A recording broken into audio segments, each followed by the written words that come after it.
Good evening. Good evening. Good evening. Welcome back to the Real Precious. Thank you guys so much for being here. We're gonna have a good show tonight. We're gonna have a good show tonight. Y'all see the title. Marriage is a nightmare from a woman's perspective on expectations versus reality and dating to be married. So we're gonna get into that. Another Wednesday night. I feel like we were just here. I feel like we were just here and we're back again. So happy Wednesday, happy hump day. Thank you to those who are in the chat. Before I get to you guys, I want to get to my panelists. Guys, how are you this evening? Doing well, doing well. About yourself? I'm a little bit underneath the weather, but I'm okay. I'll be all right. Hope you Right, feel and we need you feeling better for sure, for sure. absolutely. I'm good though. Good day, good. Can't even complain. I'm fine. I'm doing all right. Can't complain. Doing all right, doing all right. All right. So everybody's doing all right. You guys, if you haven't already, definitely hit the like button. Go outside of the live chat. If you're not inside of the live chat, you should see a thumbs up. Hit that thumbs up. It lets the algorithm know that we're having this conversation.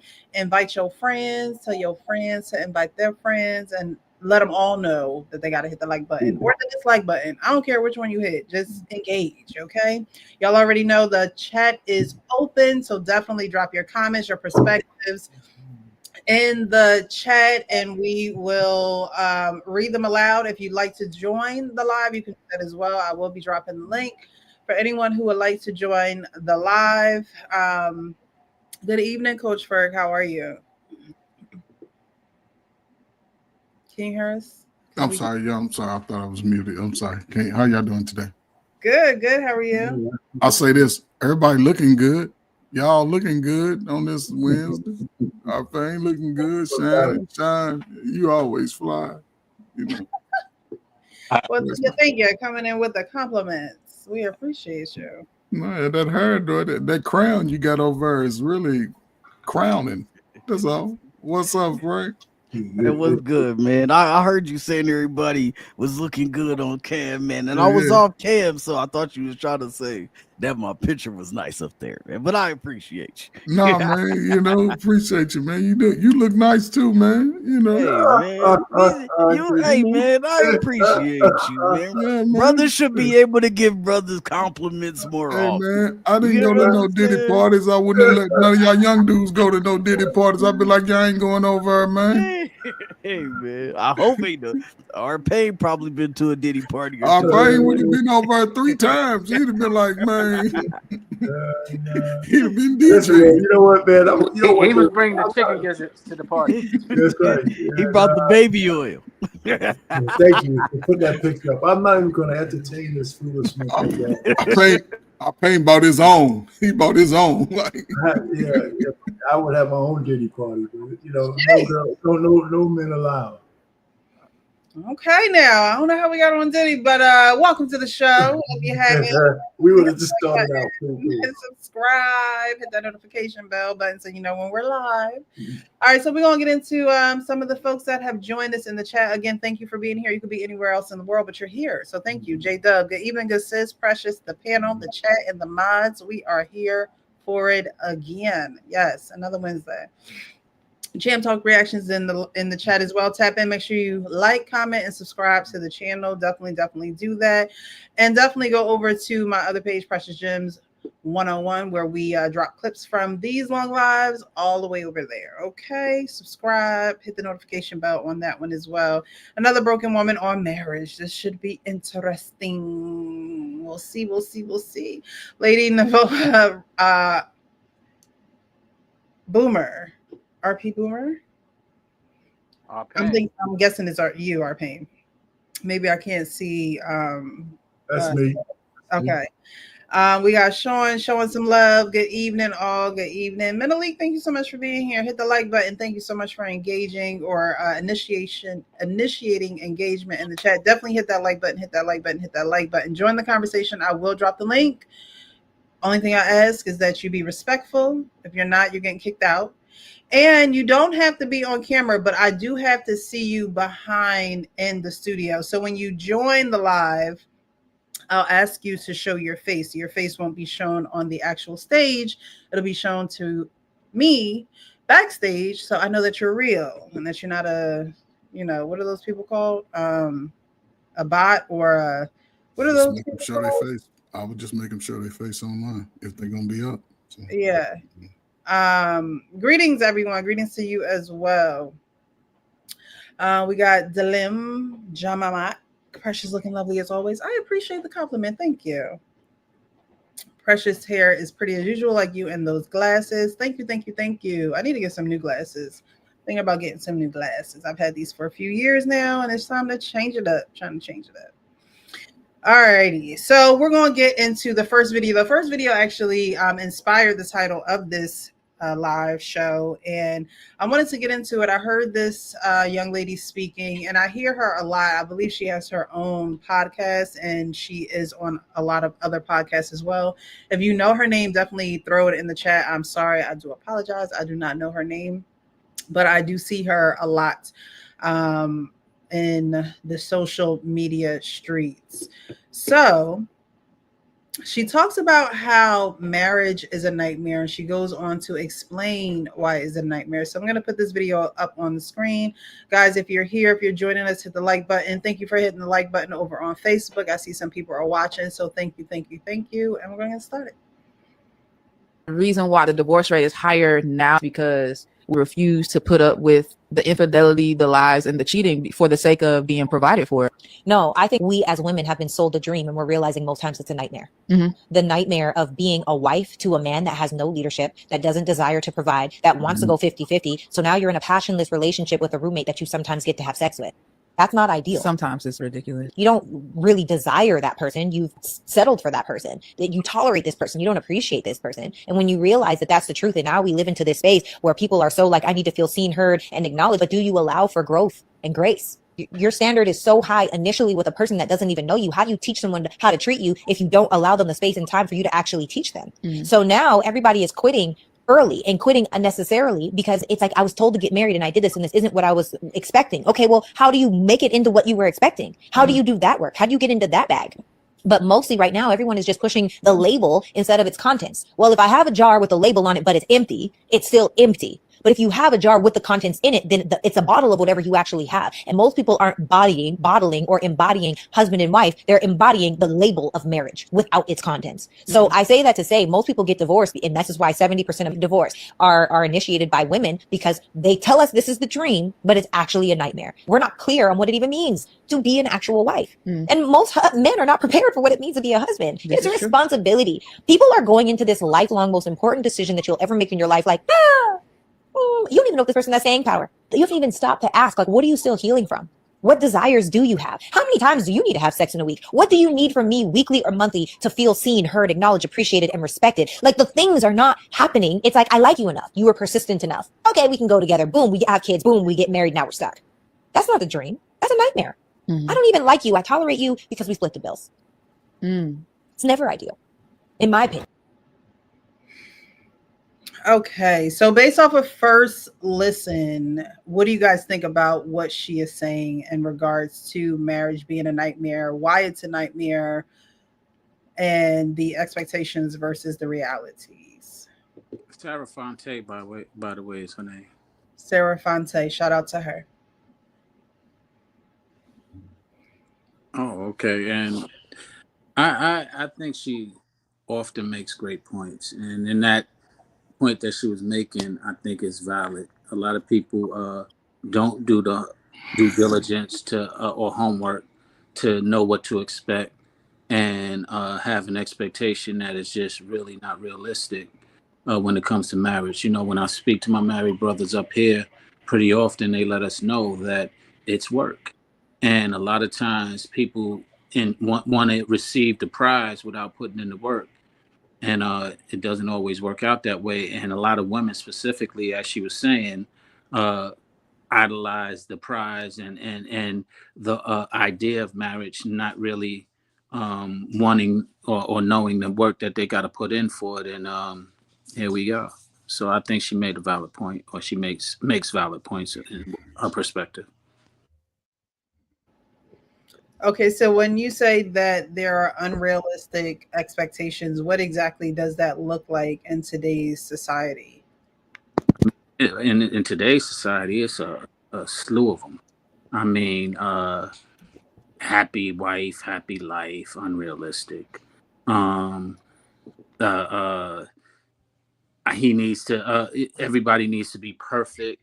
Or if they're not everything that I want 100%, they're not worth my time and energy. I should move on. Unrealistic. Yeah, you're probably not going to find somebody 100%.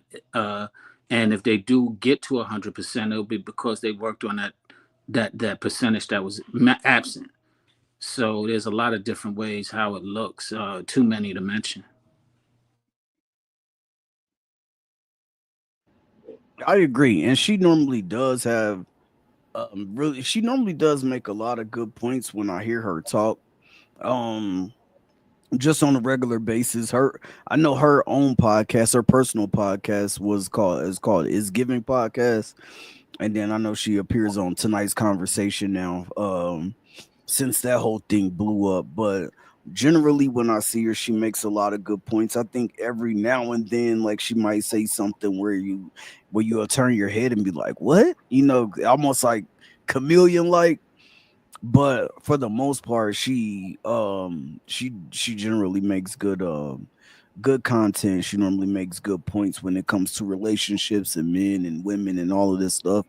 um and I remember, I don't know what, another time that she was talking, I think probably one of the times that she raised like the most eyebrows when she was talking to dang, I forgot his name now, but the rapper, I forgot, Waka Flocka. She was talking to Waka Flocka.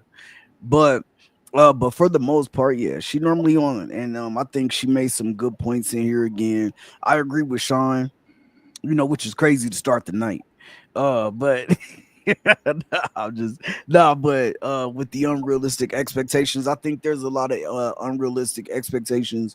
Sometimes and I think going into the marriage, or when you find a woman, I don't think your expectations are unrealistic a lot of times when you're a man, just depending, because most men will put them out there from the jump, like as far as like what they want, and it kind of don't change for us, right? Like things you might be like, okay, yeah, okay, I do, like, I want this, okay, but they're not super like drastic changes. But sometimes when women go um into these things where every dude got to be 6 feet and above. Okay, well, I'll settle if he's 5'11. You know what I'm saying? Or he got to be making this amount of money, and then or even in the case of black men and women, like black men are more trade based. They normally lead the trade industry, but a lot of black women will be like, well, he ain't college educated.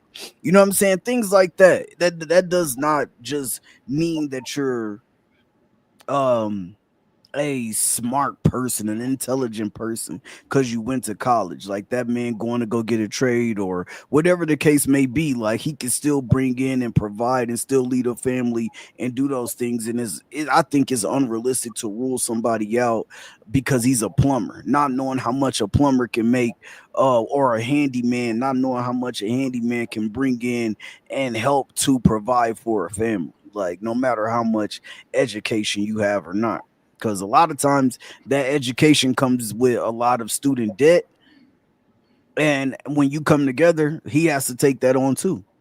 You know what I mean? So just is what it is. But yeah, I'll land right there. Okay. Okay. I'm paying you. I'm gonna say it again, man. I hate the fucking crack era, man. Listen, we're talking. Okay. So we're talking about people in the last 5 or 6 years, right? Most, she's probably what, late 30s, going on 40. Her mind woke up. She's going on 40, so she's first, second generation of that beat. She born in the 90s, 89, 90. But you're in a marriage, right? Yes, everybody grows, but you mean to tell me that people are still trying to figure out relationships, and when they meet somebody they don't have these type of conversations? She's talking about trauma. What are we talking about? You mean tell me everybody's taking their bullshit? I mean, listen, nobody's trauma. I'm not dismissing nobody's trauma, however it is. But if we're talking about stuff that happened as teenagers with our friends and how our friend, and people cheated on me, that's child play. That's child play. And the fact that you in a marriage though, and then you so much, I don't listen to too many people that don't look at the camera when they talk about stuff like that. I don't. I don't. That you eyes is important. Even though I, wear shades. When I be talking, I be looking directly at everybody I'm trying to talk to and listen. When people be talking like this and never look at the camera, I don't trust that. And the fact, if this is the message that women, because they like attention. Women, they go through that 38 to 40, they like attention. That women are gonna preach to other women. Brothers, save yourselves, man. Save yourselves. The world is opening up. Go see the world. Come back, and they'll all be sitting in them same spots talking about where the man at. Go see the world. There's no way that they still trying to push this separation and every trauma. Everybody has a trauma story. If you sitting down, we talking about becoming a union. You mean tell me my favorite generation ain't having these type of conversations? You finding out in the marriage that certain things don't apply? So I don't know. I just, when I hear stuff like that today, it's just like the man ain't go suffer. The women go suffer. The women go suffer. The younger women go suffer listening to these women because the man, they already understand that we being told that we ain't worthy early, young in our life. A brother being told he ain't worthy. And these young brothers, these younger guys out here, they like, hell no, we ain't taking it no more. So they starting to have eyes for other parts of the world and country. So the brothers will win. Women are playing games out here. The brothers are starting to get it together. So brothers, go say yourself, man, if you find one, you have those conversations, man. If you're not having conversations about real life, then you playing games too. Because you can't say you want a wife, you look for one, and you don't settle down after she make you spend that bread. And then you ain't having these, if even you got to write your little slow ass questions down on your phone so you can have them. But you got to have that discussion. And my last thing, and if she don't answer a question, that's your answer right there. That's your answer. Make her ass drive to, if she want to eat, make her drive to eat. She don't want to eat, move on, man. It's more them than us. Hold on. I was with you. It's more them than us, though. It's See, more them than us. It's at least 10 to 15. Somebody gonna like my funny looking self. So the last part of what you said, if she don't want to drive to eat. Yeah, because women out here trying to scam brothers to get a meal. You know what I'm saying? What But what does that have to do with her driving? Because if she got a car, she can put forth the effort.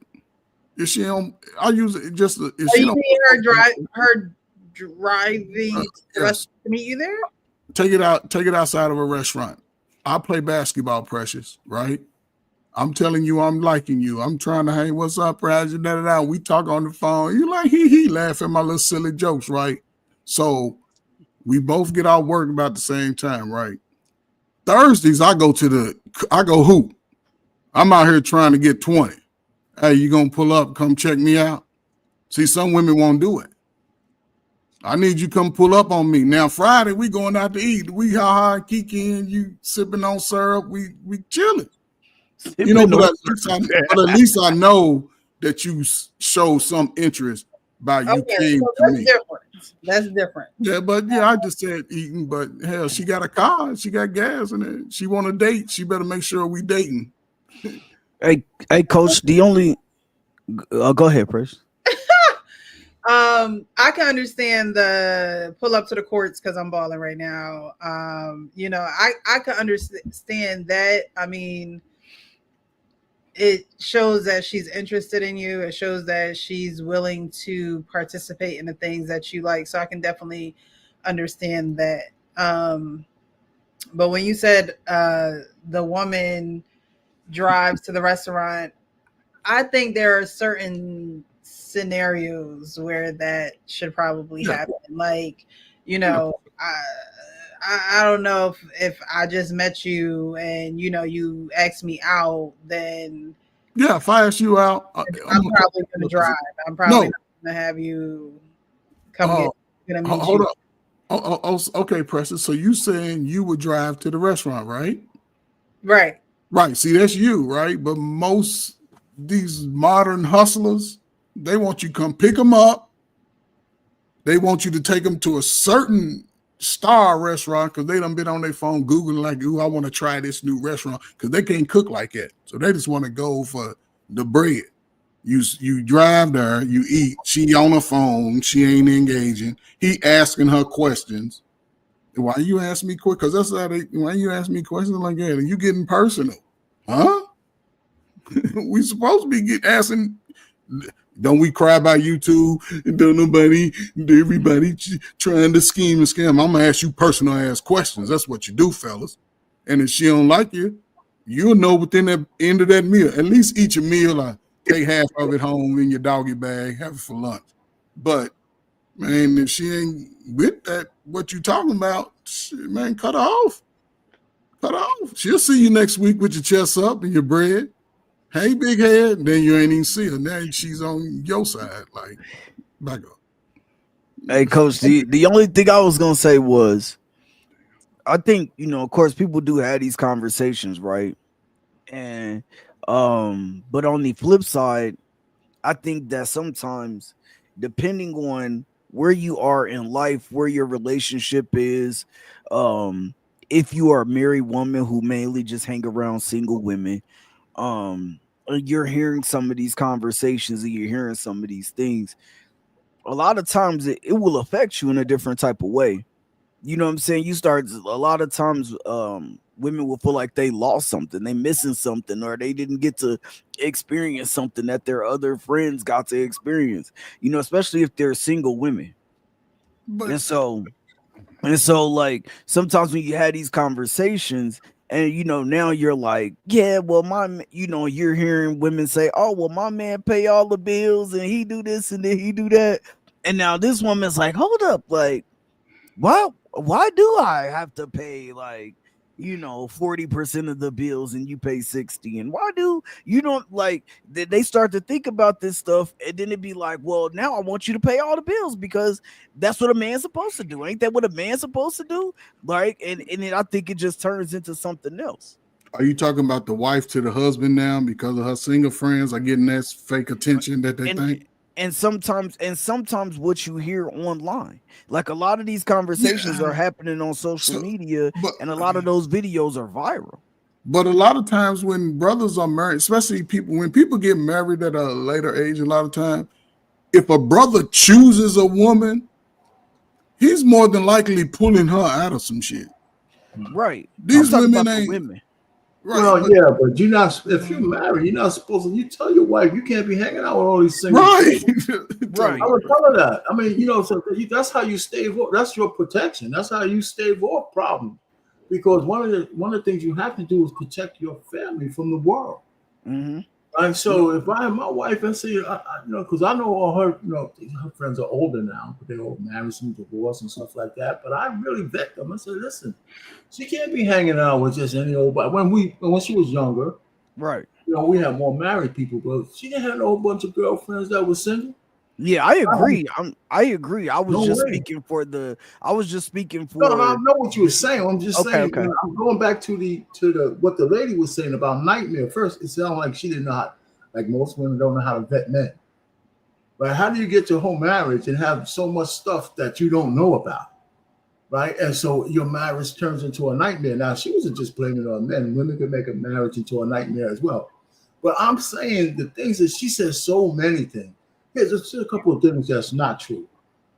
Whole lot of And shit. a lot of guys in the vetting process, one, I had a list of 10 things. One, a woman that you marry should never think that if she's working, that her money shouldn't go towards the The marriage. family. Right. If, Never. if she has a notion of that at all, she's not marriageable. Cut She's off. not. Because depending on her age, she's not breaking out of that thought process.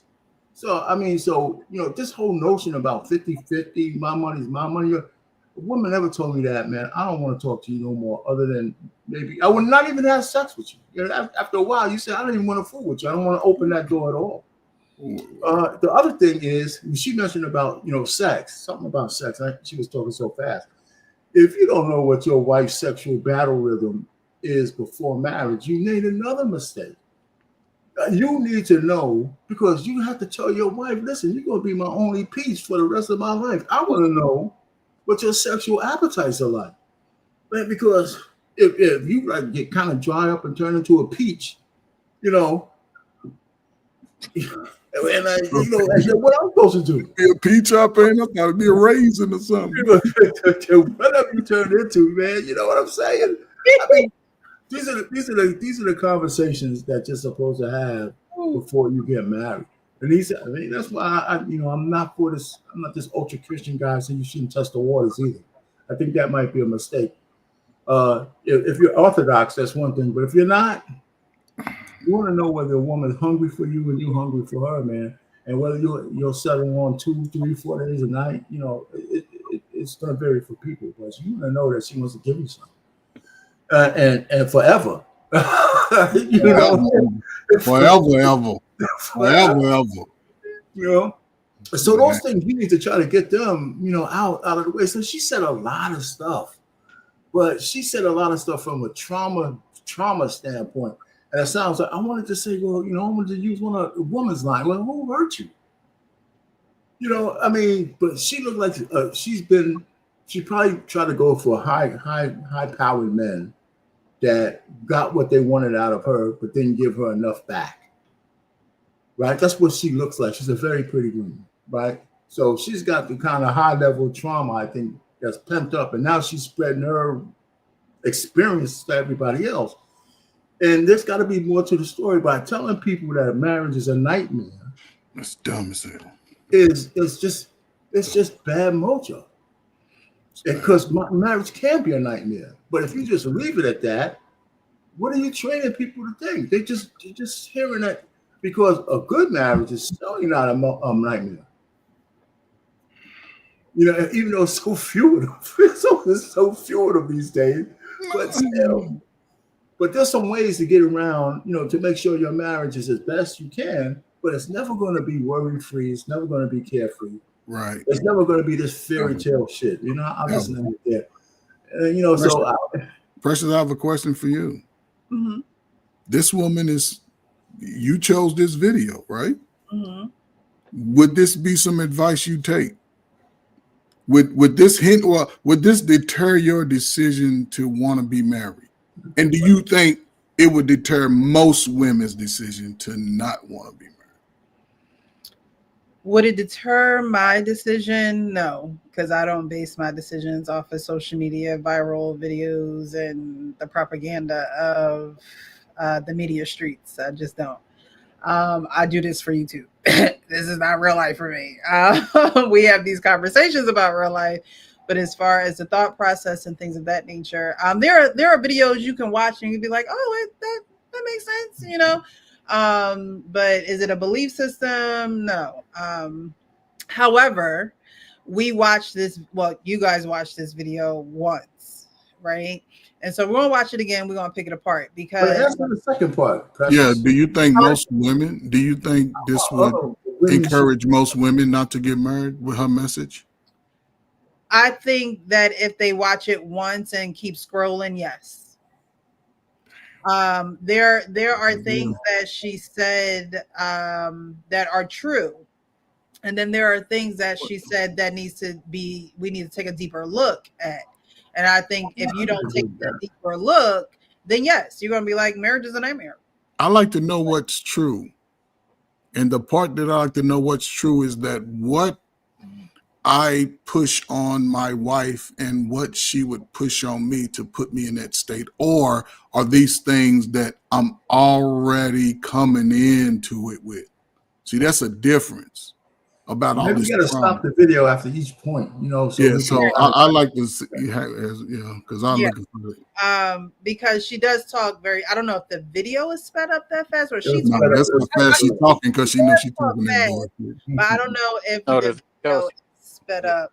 It sounds Well, and do you know before, like, was she asked this question, or was it like, I don't Is she remember if she offering it was up? asked the Yeah. question or if she like brought this up? Because then, I mean, that would also give context too. Well, the initial when it first starts, it's a statement that she makes. So we're gonna start it from the beginning. Okay. Do you believe the reason why the divorce rate is higher now is because we refuse to put up with the infidelity, the lies, and the cheating for the sake of being provided for? No, I think we as women have been sold a dream and we're realizing most times it's a nightmare. The nightmare of being a wife to a man that has no leadership, that doesn't desire to provide, that wants to go 50-50. So now you're in a passionless relationship with a roommate that you sometimes get to have sex with. So Yeah, I'm gonna stop it there, right? Right. So when she said women are sold a dream, I believe that is false. However, when she said if you're going to be a wife to someone with no leadership, the 50-50 part is like, girl, it's hard out here. Like, you know what I mean? You have to be able to contribute some way, somehow to the household. There isn't, unless this man is balling out of his mind and he just finds favor in you to just pour all his riches into you and say, hey, you don't have to work, I got it. You know, those are very rare finds. Okay, those are rare finds. So as a woman, you should go into it knowing that you're going to have to work. Like, you're going to have to work, you're going to have to do something. And if you don't have that type of mindset, then don't even think about marriage. Stay single. Okay, just stay single. So she also mentioned that they want to go 50-50. He has no desire to provide provision. To me, is a mindset, right? And so there are things like we talked about men and the different mindset that you have when a baby comes and things of that nature. You're providing a safe environment knowing that your woman is going through a transition in her life. She's getting bigger, she's going through emotions. So provision in that way is not always something that is monetary. It's provision to me is a mindset. So when a woman can see that a man doesn't have the mindset to provide, meaning provision could be you making plans. Like, to me, that's part of provision. Like, oh, he's going to think ahead.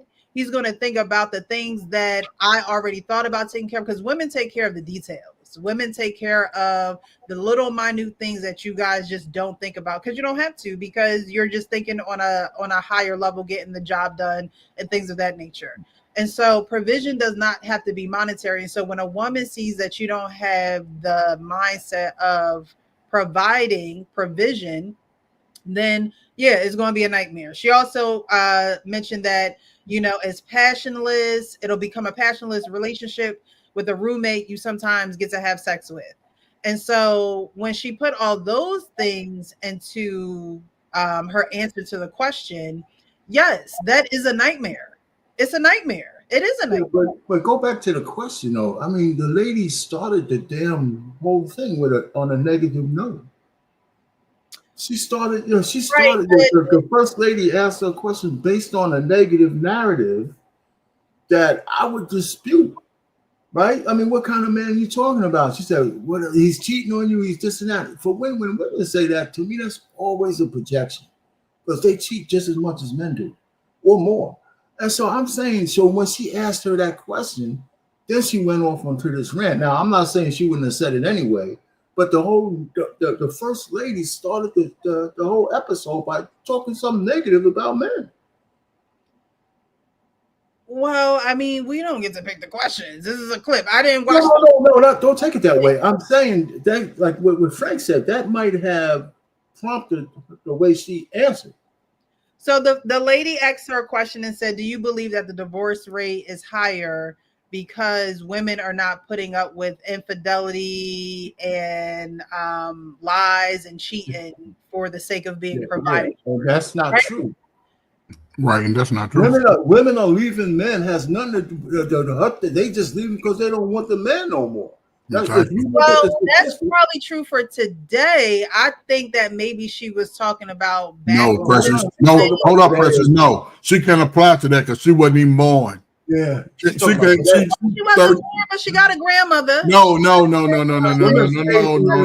stay through infidelity back in No the pressures. past. No, wasn't nobody back. Listen, one She's thing talking I about know, today.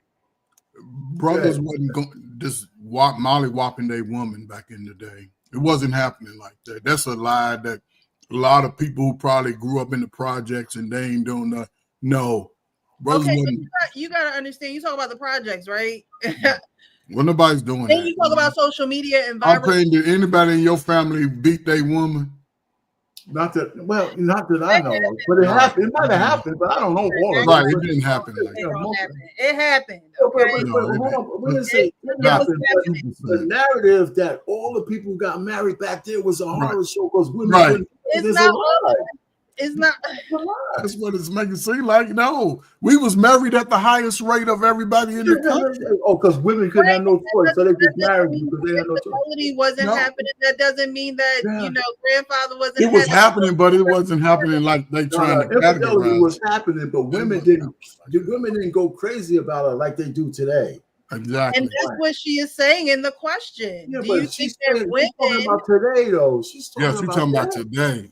It ain't got nothing to do with 30, 40, I don't know 50 what years she's ago. talking about because did you Oh, okay. watch the whole clip? You let me know because I'll let you know right now that I didn't watch the whole clip. So what I'm saying is an assumption. But did you watch the whole clip? No, we watched it I together. understand. We just Okay. this is the first time I saw the clip. Based off the initial statement of the question, like Frank said, based off the prompting of her answer, right? She's assuming that everybody in a marriage is getting beat on or cheated on. No, it's a very small number of that. And then that might even only be though, because think about it. When women have those experiences, a lot of time they bond together. And those 4 women, I'm just giving it a number, everybody else is getting it too. Girl, because Shaquita married and she always happy. She faking. I know he be over going upside down. They dramatize all that. The fairy tale.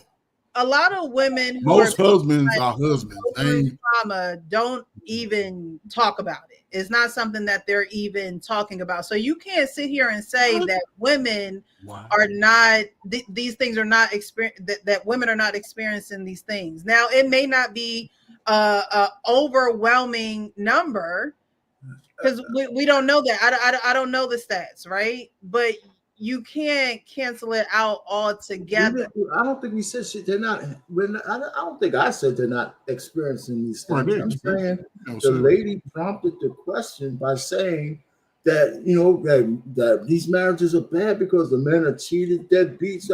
If I had to answer that question as opposed to her just saying, "Tell me what you think about the modern marriage or the marriage today," and then that lady, whoever the star is, went on to that rant. That's one thing. But the lady started the whole conversation based on a negative premise. Right. She made it negative. No. Well, I mean, most people leave for negative reasons. But most of them leave for money. Most of them are leaving for money and selfish needs, not because of somebody going upside each other's head. Most divorces today are based on a woman just don't feel like being with a man no more. Exactly. Irreconcilable differences. They don't even have to say what they because we're not happy. But I don't think that was yesteryears. Okay. That wasn't yesteryears where women just leave. But they ain't talking about yesteryear. They're talking about today. This is a modern conversation. If you listen to her, she says, do you think the divorce rate is higher now? Which means she's comparing it to sometime back before now. We have to listen and put on. But that doesn't mean back in the day. But when I was a kid, she's talking about 1990 when crack was an all-time high. That's when she's talking about that time. When she says now, we don't. Okay, it's like we don't know. We can't say she's talking about the ancient. Well, what's she talking about? Another lifetime? She's talking about the 1990s when she was a kid. She's talking about through her life experience when she was a kid. Or 5 years ago, we don't know how. When we said now. She's just in reference to something, but it don't necessarily have to be from the baby boomer time. We had the highest marriage rate. Want to be held responsible for Nathan? Like y'all, it's not that. That's not what she said. This is so what she's implying is that she's been getting abused because ain't she married or did she divorce? Who? This woman that was speaking, is she married? I'm not sure. I don't know much about her. Well, so she ain't married. She's just going by maybe opinion or whatever. But If she's divorced, then Okay, so let's go with the premise that we're here with. So she said what she said, okay? Yeah. Now she said some good stuff and some bad stuff, but it's based on a negative premise. So that's where she went. So all of a sudden, she's painting a picture of the dark side of marriage. That's what she's painting. She's painting the dark side of marriage when you go into it not having those conversations, not having certain knowledges about each other. She's saying that marriage is a nightmare because people don't actually do the actual work to get to know the other person Before they get married. and Before themselves. they get married. Saying be real with yourself so you can be real with others. Well, she right? didn't say that though. She should have said that too. Okay, so we're gonna keep going. Okay. Okay. That's not ideal. Sometimes it's ridiculous. You don't really desire that person. You've settled for that person. That you tolerate this person. You don't appreciate this person. And when you realize that that's the truth, and now we live into this space where people are so like, I need to feel seen, heard, and acknowledged. But do you allow for growth and grace? Okay, so why would you marry somebody that you don't like? That's my thing. That's what I'm thinking about. She's just said it herself. One ways where this woman is listening. She also said that too. Our paying people are splitting the bills. No, we're supposed to split the bill. Hold on. Did she or did she not say you settle for that person? Did she? Yes. Right. So you saying that I'm going into a marriage with the already knowing that I'm feeling my heart that I'm settling for this nigga over here. Come on, no, don't marry. You said it. Who's settling? She's talking from her experience. She can't be saying, okay, is she saying her husband settled for her, but she wanted to get a divorce? No. She believed she could have did better, but she settled for Frank. She's not talking about herself. Y'all, I don't know. We have I'm not feeling well. I will shut this whole thing down because hold on. Have a conversation. No, most women can't even take the issue off themselves. They put it in they attach it in I settle. They might speak it in the lanes where it's all vague, but I settled for my man. That's why I left him because he didn't grow. I was growing. I turned 35 and he still want to hang out. True, Coach Ferg. No, that can be true. No, because Frank already said most men listen, most men get married, right? And they make it through that rough patch in their marriage. Only thing they want to do is be to hang out with their boys on Friday or Saturday, have a little poker night, smoke a little cigars, come home, wake your ass up, everybody going to sleep. She wants to go hang out with her friends on everybody's birthdays. No, she wanted. She said she married a broken man, and she expected. But how we know he's broken? He could have just been a regular dude. She married a broken man. Let's assume that she's telling the truth. Okay. If you married a broken guy, well, would you expect something other than what you're getting? Listen, when you're married, right? Like I said this before, I've said it 100 times. If you have a decent marriage, the umbrella that you live under for your family, the environment that the man sets, is the tracks that the family runs on. There's almost nothing a woman in that kind of marriage can't do. You want to get a PhD, go ahead and do it. You want to get a job, you want to start a business, blah, blah, blah. The only thing you can't do is give the goodies to another man. That's it. That's it. And maybe disrespect me. Exactly. Well, that's number one. Don't disrespect me and don't give the goodies elsewhere. Other than that, the world's your oyster, baby. Whatever we can do. And so if you got the right guy, that's the way it's supposed to be. So you said it. If you got the right guy, but the guy's already. But if the listen, when most men commit to marriage, he's already right. What he's trying to do is establish and enforce those rules and disciplines that we discussed at dinner. That's what he's trying to do, and she like no. It's Zaquita's birthday. It's Zaquita's birthday. It's Zaquita's 5th baby shower. And we always get together. I need you here. No. And the girl girl, you couldn't come out. Girl, he always controlling you. No, he ain't. You done lost your damn mind. When you get your damn mind, you call me. Please. Please, somebody I'm trying to tell you, get you to it understand all just makes no sense to me. because even the right guy got room for growth. Even the right guy got room for growth. If you don't think you have room for growth, you just need to go and be with the Lord right now. Just go and be with him. Just ask the Lord to just take you up yonder. Take me to the king right now. Just take me The to the right king. guy has room for growth. Okay? Yeah, but Like, Precious, okay, listen. Okay. So is growth from a husband, say a regular guy, he's starting out there, we get married young, right? The guy, he started out making $20. Then he make $25. Then all of a sudden we 10, 12 years in, we're going into our 30s. Now I'm making close to $30, 60, 70 a year, right? Because still, most black women are making less than most brothers. It's a vague difference. That 12% of sisters go to college to get that high earning job. Everybody else, y'all ass got to go work at 7:30 in the morning. Regular people like the brother. He might get off the same time. we all got But work. if a man is married, he's going to be thinking, okay, we got to get this down the road, da, da, da. Most women think immediate self. Immediate self. There's no, and when they start getting to a point where they believe that now he ain't growing because he like his job. He got a responsibility at his job. She want to move around. She want to, because everybody act like they got 42 vacation days and shit on YouTube and shit. Everybody traveling and all this, but really, most people just hanging out with each other, talking about other people doing nothing, spending money. So I don't know. When I see, I think, and I'll say, shut up. These type of things are going to affect a lot of young women and women your age who's looking for husbands because y'all don't separate from that. Most of y'all have y'all friends regardless. Y'all stay friends to the end. Brothers will cut a nigga off. I can't even be around him right now. But most women single. Me in real life because that's what I do. But anyways, growth is way more than what you make an hour.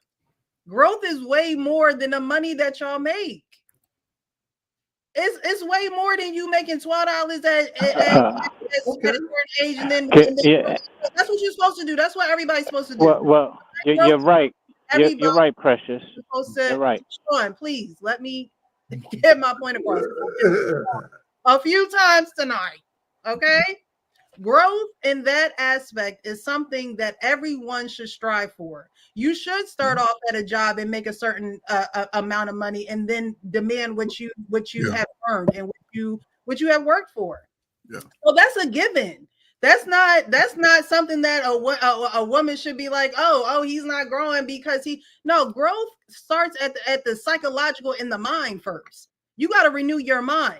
So even if you are still making $15 and such and such change, but you're growing in your mind and you're finding other ways and you're using your hands, or you're providing again on another level other than monetary.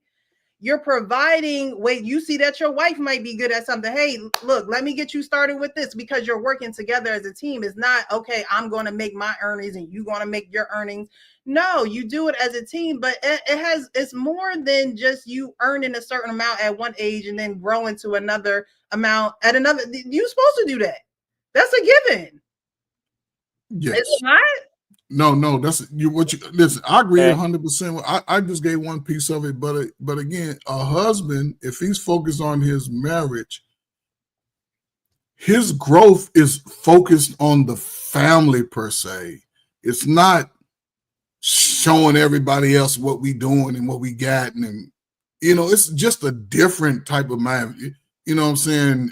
I think most married men want to protect everything about the family, even when it's building the finances, making sure our children are sort of strong. But again, today it's a lot of what about me?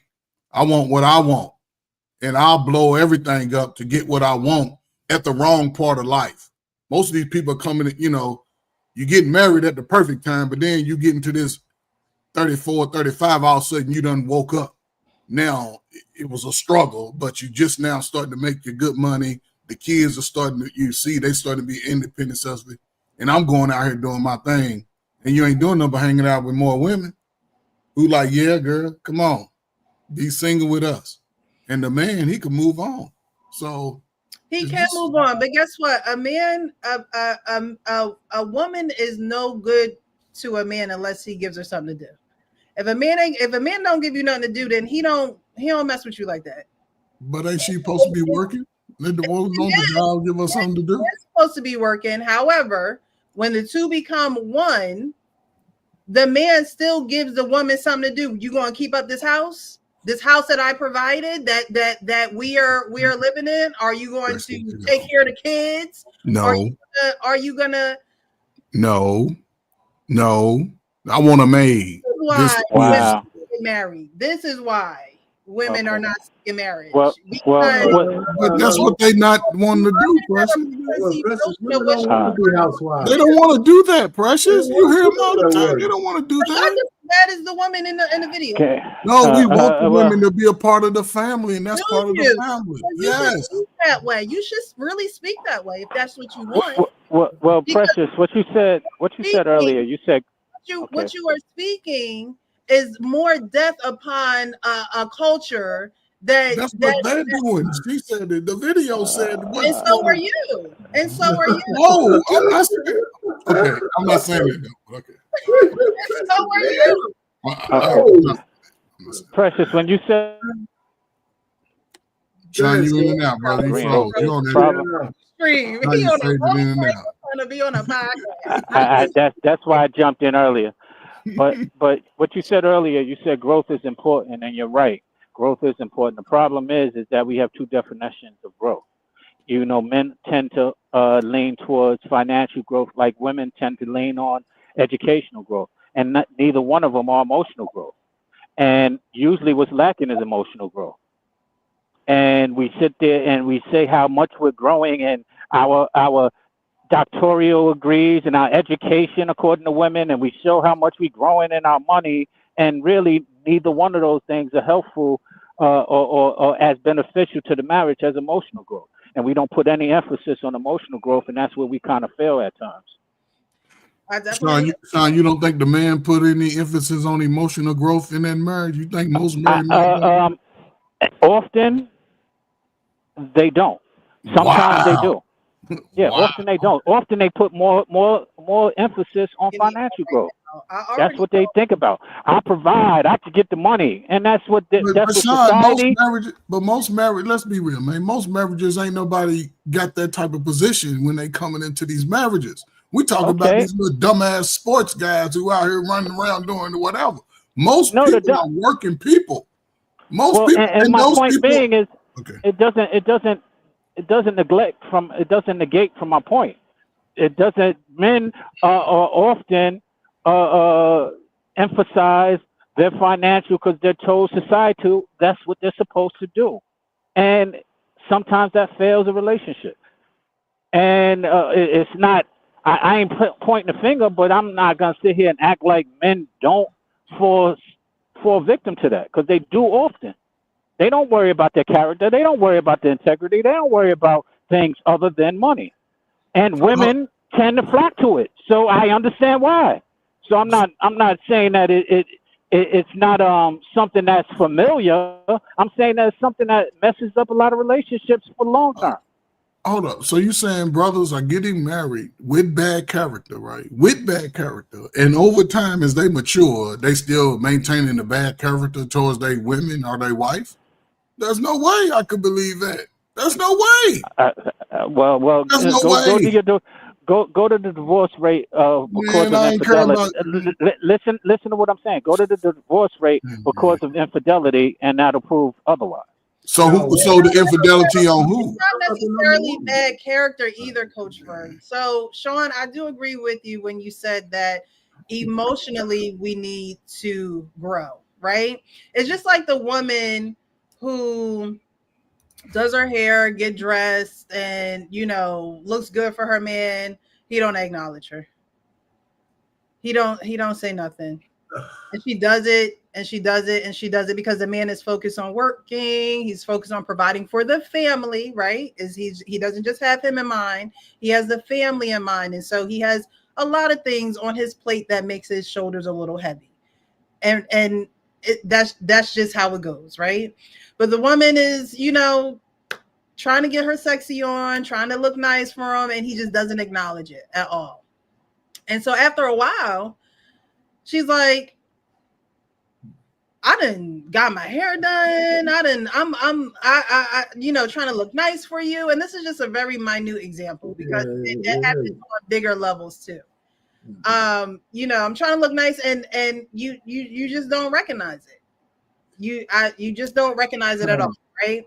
And so the emotional growth from that is, while I'm still focusing on work and providing for the family, I still need to focus on my wife and what she needs. Just like the man who is working for the family and the woman doesn't want to satisfy his physical needs. And it's like, look, you told me not tonight 2 nights ago. We on the third night and it's not tonight again.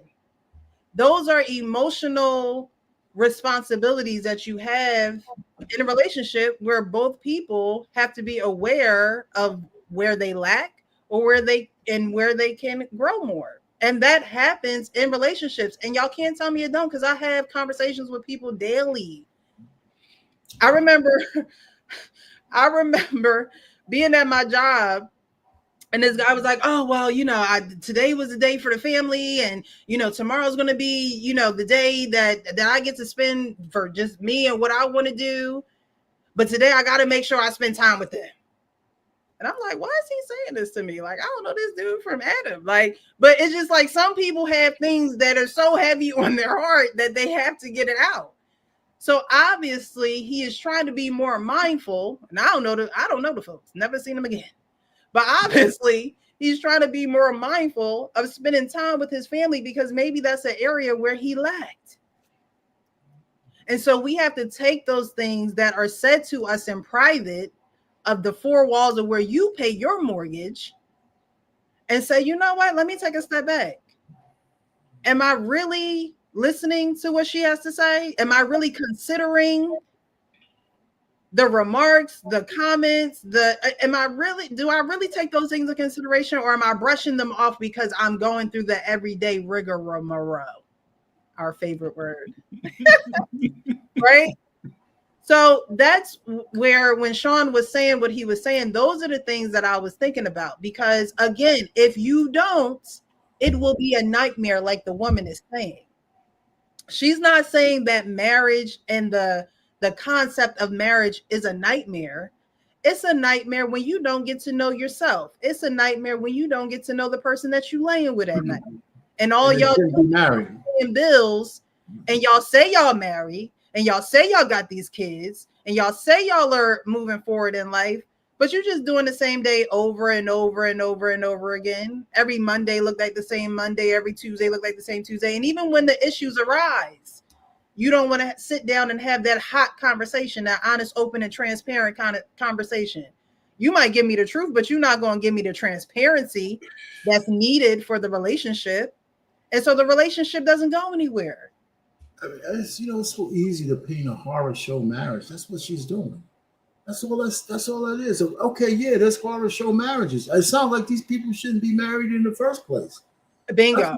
That's what I'm saying. So the real issue is that the vetting process, and one thing she said that I can remember with all of soups she was talking about, is that people weren't prepared to be married. Right? And they did it anyway.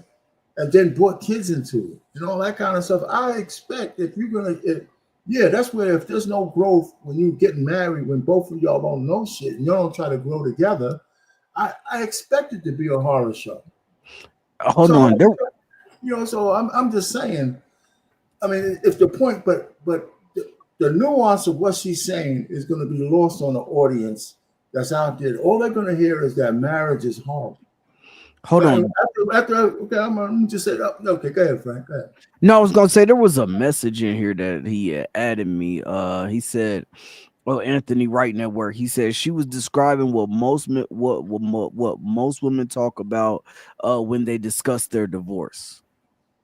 So in that clip, he says she was describing what most women talk about So there's when more they context. discuss. Yeah. Okay. So that's what I wanted to ask. Was it Okay. just her Now it bringing makes that sense. up, or was it just like, like what was that conversation about, or was it just her going off about like what, because it's almost like I forgot, it wasn't this clip, it was another, maybe like another clip or another clip that went viral. Not so much her, but we were talking about, I'm not sure if it was here or we talked about it on BMU, but it didn't give, like, as far as like the full, like oh yeah, I think it was like, damn, I think it was Candace Owens or something. We were reacting to something along those lines, and it didn't come off as like it came off as if she was saying it more than other people are saying. You know what I'm Right. saying? Like, or other Right. people are telling her. Because then it's like you look at that person and you're like, well, you're not married. You don't have these things going on, and you don't have this, and you're discussing it like that.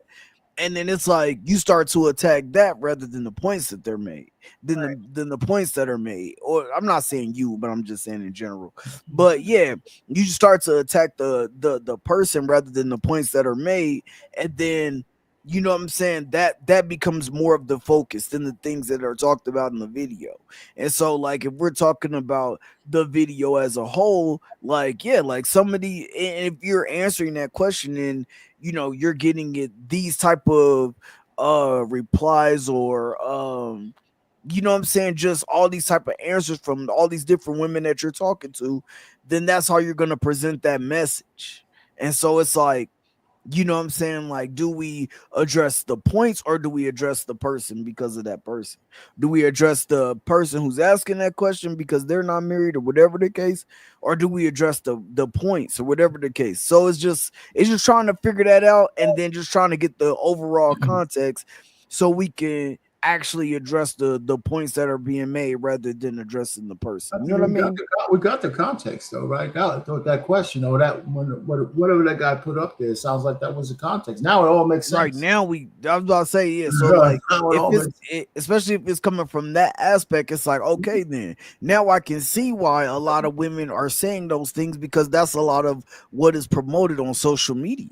If you look at 99% of, sense. probably 95 to 99% of the things that are promoted on social media, is he got to make this amount of money, he got to be college educated, he got to do this, he got to do that, he got to do this, he got to do that.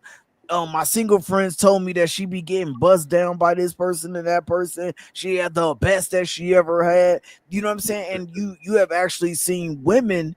You have actually seen women say, like, my single, like, a couple of my single friends got me divorced. Not so much they did the divorce or anything like that, but just because they made it seem like it was so fun on the other side, you know what I mean, that I had to just see for myself.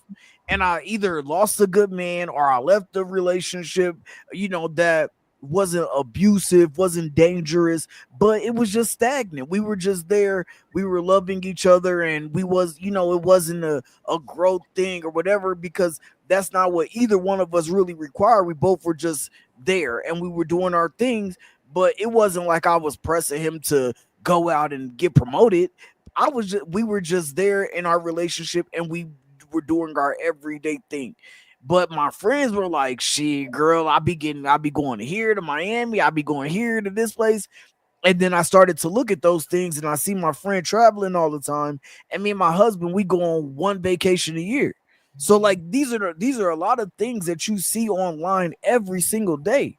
So if she's answering that question from a point of, this is what I'm told of women who say these things, then I absolutely 100% agree with her. If she was saying that from her aspect, which I don't think that somebody would go through all of those things in one relationship, but I would be like, okay, this is this is crazy. Yeah, I never thought that she was speaking about herself, even without seeing the whole clip. Um, and I never when I watched it, I never thought that she was painting marriage to be a nightmare. She was giving all the symptoms of a marriage that could be a nightmare and what that could look like if, you know, the certain things that she named occurred. So we're gonna just keep going real quick. Your standard is so high initially with a person that doesn't even know you. How do you teach someone how to treat you if you don't allow them the space and time for you to actually teach them? So now everybody is quitting early and quitting unnecessarily because it's like, I was told to get married and I did this and this isn't what I was expecting. Okay, well, how do you make it into what you were expecting? How do you do that work? How do you get into that bag? But mostly right now, everyone is just pushing the label instead of its contents. Well, if I have a jar with a label on it, but it's empty, it's still empty. But if you have a jar with the contents in it, then it's a bottle of whatever you actually have. And most people aren't bottling or embodying husband and wife. They're embodying the label of marriage. So this part right here, people are embodying the label of marriage instead of having the actual contents. What do you guys think about that? Do you think that's a true statement, or do you think that that's kind of what I was sharing initially, is that they put this label, which is the expectation, and it doesn't always amount to what they expect. I think so few people are getting married. I don't know what to think. I mean, our marriage rate is like 30%. I mean, you know what? Here's my thing. I think they say it's around 30%. So what? So the marriage rate was going up. Well, it's low. It's like 30-some percent. Well, what I'm trying to say is the marriage rate is so low that I think in those marriages probably are the better marriages in the modern day because nobody else wants to get married. If you get people actually go down the altar these days, it seems like they had to some resolution to actually do it because everybody's telling them stay single, both men and women. That's why, so the married ones, huh? I say even the married ones. Well, listen. What I'm just trying to say is when, like I said, the marriage rate is so low. I'm thinking maybe the quality of those marriages are probably a little bit better than if it was 60 or 70%. Because I would imagine that you would have to do a lot of soul searching to actually get married these days, since so many people don't want to do it. That's what I'm thinking. So I hear what she's saying, and I don't have any problem with this last little clip of what she's saying. I think that was correct. But I just don't know. I'm just thinking, we're in dire straits. That's all. I think y'all are in dire straits. I'm already done. I mean, I'm talking about y'all. Except for y'all in dire straits. See, you're right. I mean, they are. I'll put it okay. Even in our marriage, like I said, in our history, we was well over 50%, right? When Diddy started getting control and crack our kids growing up, the marriage rate declined. Listen, since it has declined over the last 20 years, it's been about 20, I'd say about 35, 30, but it's still declining because now everybody is modern. All these modern adults, these 28s and 35s, y'all doing the most fighting. Ain't nobody trying to do nothing together. Y'all can't find no good man, no good women nowhere in the country. And everybody's saying F the kids. And everybody bringing their trauma. That's the only thing people tend to focus on is their trauma. You know what I'm saying? That's why you have to have the conversation today. You cannot take a woman out and not ask her if her feet stink. You better have the conversation. And women, you need to ask the man, have you ever let a gorilla clap you on the cheeks? How will y'all not know? You got to ask these questions. Don't leave no question unturned. Hey, first, let me interject here for a second. You're right, Precious. The marriage rate is up. In 2022, it was 6.2 marriages per 1,000 people. It's incredibly low. That's up from 5.1 per 1,000 people in 2020.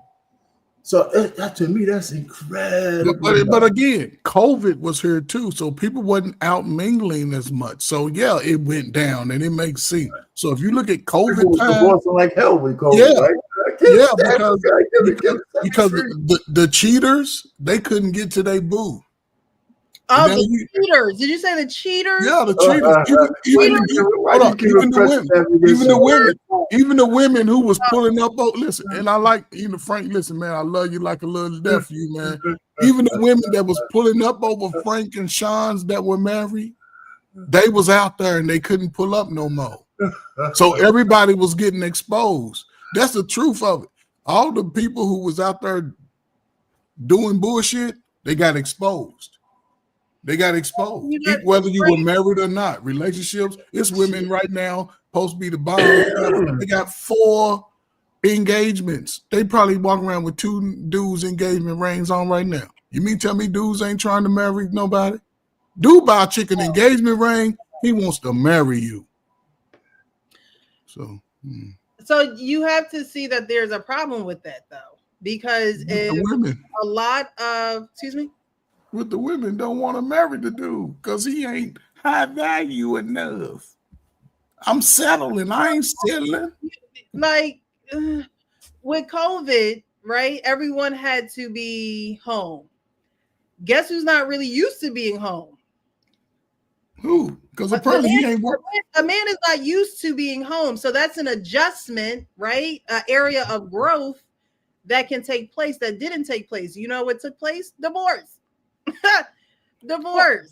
And I'm not saying that there was only room for the man to grow, because there's room for a woman to grow too. You're not around your man all the time. So now that you are, that's an adjustment. Are you in his face all the time? Do you give him his space? Do you are you all in his face when he comes home from work? Like, it's an adjustment. And what she's saying is people aren't making these adjustments. They're not getting to know the person that they're with. Then when something like a COVID happens, your decision maker is, well, we're going to get divorced. I've been with you 10 years and COVID hit and we don't know each other. After that long, we just all of a sudden getting divorced because we don't get along, but we've been together for 10 years, 9 years, 8 years. We done bought a house, bought a car. We don't know each other. It's not that you don't know each other, but every day circumstances change the normal. There becomes a new normal. That's our kids are older and dumber. That's all they are. Just older, dumber, and lazier. The new normal is not a saying for nothing. So when you go into a new normal, you know your person, but you got to know them in that new normal. I mean, that to me is a given. When things change, if your house burned down, you're going to have to learn a new normal. What are we going to do now? How are we actually going to love each other now that everything has gone and burnt to a crisp? But it changes your perspective on life and the person that you're with. It shouldn't change it to the point where it's just like, all right, we need to go our separate ways. It should change it to the point at, okay, how can we reevaluate things? But Precious, I understand that everything you're saying, I totally agree. However, it is intentional for we married, right? We have an argument here and there early, you know what I'm saying? We might be thinking about the same thing, but our paths to that end goal are different. And you saying go left, I'm saying go right, right? And we argue about it, right? Yeah, we argue about it, cool. But, we get back to normal, right? So what I'm saying is people who are trying to invest are not communicating about, hey, the first of the month we pay these bills, these car notes. So, the kids need shoes. The kids got a field trip. We not having those discussions in our 30s. You mean tell me we've been together 10 years and we ain't on cue? You know where the clubs are in the city. You know what time that nigga, he know what time he need to be home. He know where if he know you, he know who your friends are. You ain't making no new ass friends while you married to a nigga. Or a woman. I ain't making no new friend. Yeah, I mean my new friend. You still no. You don't know this. Who's this little ugly motherfucker over here? And you ain't saying I don't get it. I know it, but I don't get it because I don't know, man. I think I'm getting too old for YouTube because ain't no way that I would come into a woman's life and me not know who I am and allow her to come into my life and she's still playing childish games. Especially today, because the modern people, they know everything. And they want everything. They want everything. But who's gonna work for what you gotta put in the work? We made a vow. I done flew your little ugly ass family in and shit, spent $20,000. And now we still want to run the streets. We want a house and build. That's how you build that shit. If people still playing individual games, I'm gonna tell you, y'all all better get a dog, preferably a German Shepherd. Get you some DDR so you can rub that shit on y'all, because all y'all asses gonna be alone. All y'all tripping, man. Y'all better get over this shit and move forward. It's just crazy. And that not marriage ain't for everybody. If you're a single brother, stay in marriage is not for everybody. Keep your money right. You can pull up $40 on them and they'll take it. Just because you're single don't mean that you curse for life either. No, you ain't got, listen. If you're single, listen, I lived a single life. I loved it.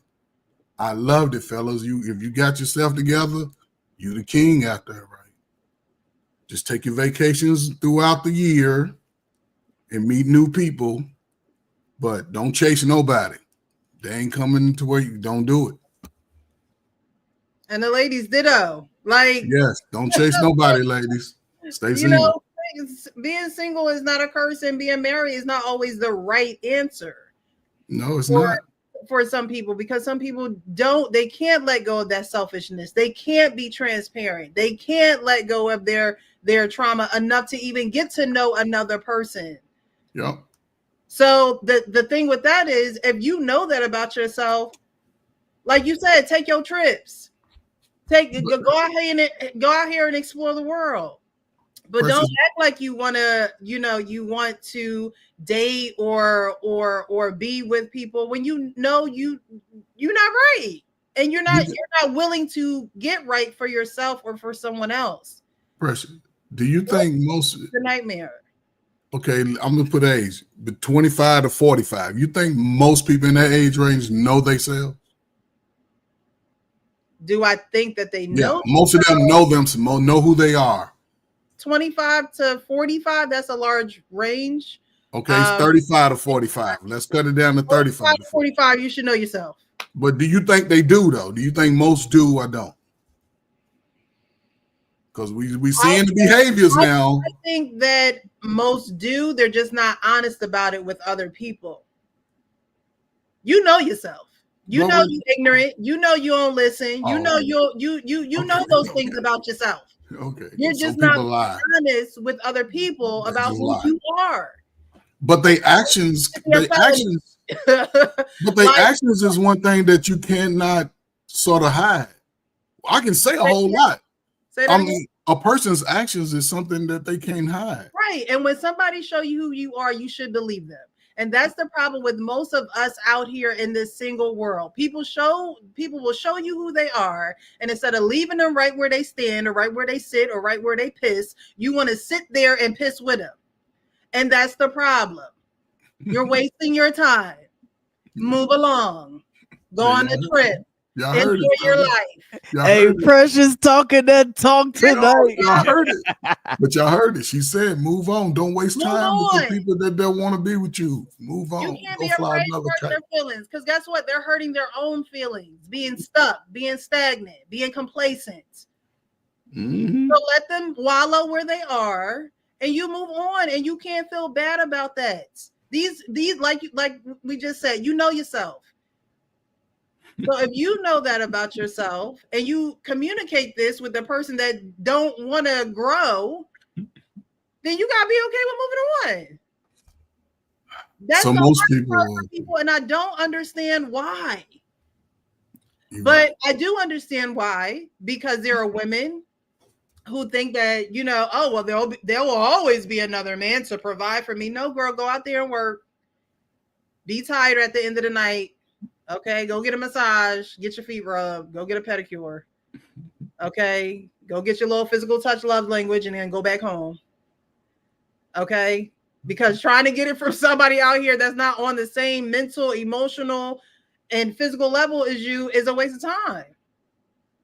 It's just it's a waste of time. But people try to make those things work. I don't know why. They try to make them work. Oh, but they're a good person. They have a nice heart. They said I love you. It ain't gonna work Is that because what the the women actions say? don't match the words. Hold on. Is that what the women say about the men, or vice versa? It's both ways. Okay. It's both ways. Okay. Oh, she has a great heart. You know, I've never met a woman like her before. That's crazy.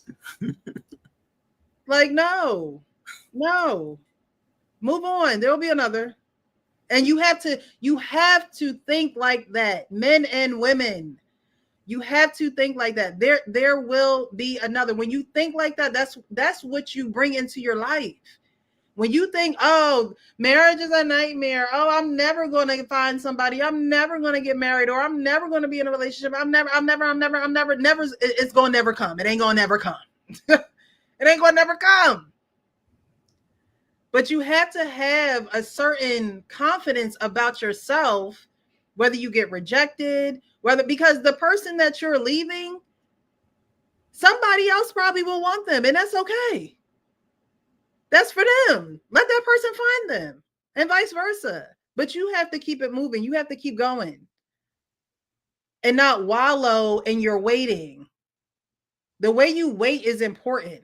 The way your posture while waiting is very important, because we don't get everything that we want when we want it. But you have to know that it's coming to you. You got to know that it's coming to you. If you don't wake up and have an affirmation or a future goal that you want in your life, it's not gonna come to you, because you're not calling it to you. This is a world full of creation, and you create your world. And if you want to continue to create chaos and have chaos manifest in your life, that's what's going to happen. That's what's going to make these marriages and these relationships a nightmare. And the nightmare is you keep going to sleep, having the same nightmare, and waking up thinking that it's going to go away. And then you go back to sleep and you have the same nightmare. You keep hitting your head against a wall thinking that you're not going to have a bruise. And the bruise just keeps getting bigger and bigger and bigger until more of an injury happens. Now you don't have a bruise. Now your head cracked in the middle to the white meat. So now it's like, okay, I keep hitting my head, and I can't keep blaming other people. What am I doing wrong? What should I do differently? That's why when we have these conversations and you like, oh, wait, they're not going to do it. They're not going to do it though. It's like we can't. Yes, we can talk about what we see and what the trend is, but if you want things to change, you have to speak as though they're going to change. Because if you don't speak as though they're going to change, they're not going to change. And then they're going to watch things like this and be like, oh, well, what's the point? I'll just stay single. I just keep using these men, tricking off of them. They're going to keep paying for my dinners. They're going to keep with that attitude. Because the married people don't have no faith in the people that just need to change their mindset. It's just a mindset change. That's all it is. It's a mindset change. All right, so we're gonna go on to the next video because we heard enough of fast talking Kathy over there. And I think we kind of beat a dead horse with that one. So the next couple of videos that I am going to show are going to be kind of like the how-tos, or how do we get here type of thing, except for the next two videos. The last video, we'll get into that. If you're here and you have not liked the video, definitely hit that thumbs up. If you're enjoying, let us know what your thoughts are in the chat. I do see you guys' comments. We're at the almost 1.5 hours, so we want to keep the show going. I appreciate you guys for being here. Those who are on Facebook, thank you so much for liking and tuning in. We're going to get into this next video because I don't think that this happens enough in our culture, or period. But it could be my ignorance and my lack of just not, seeing a lot of it.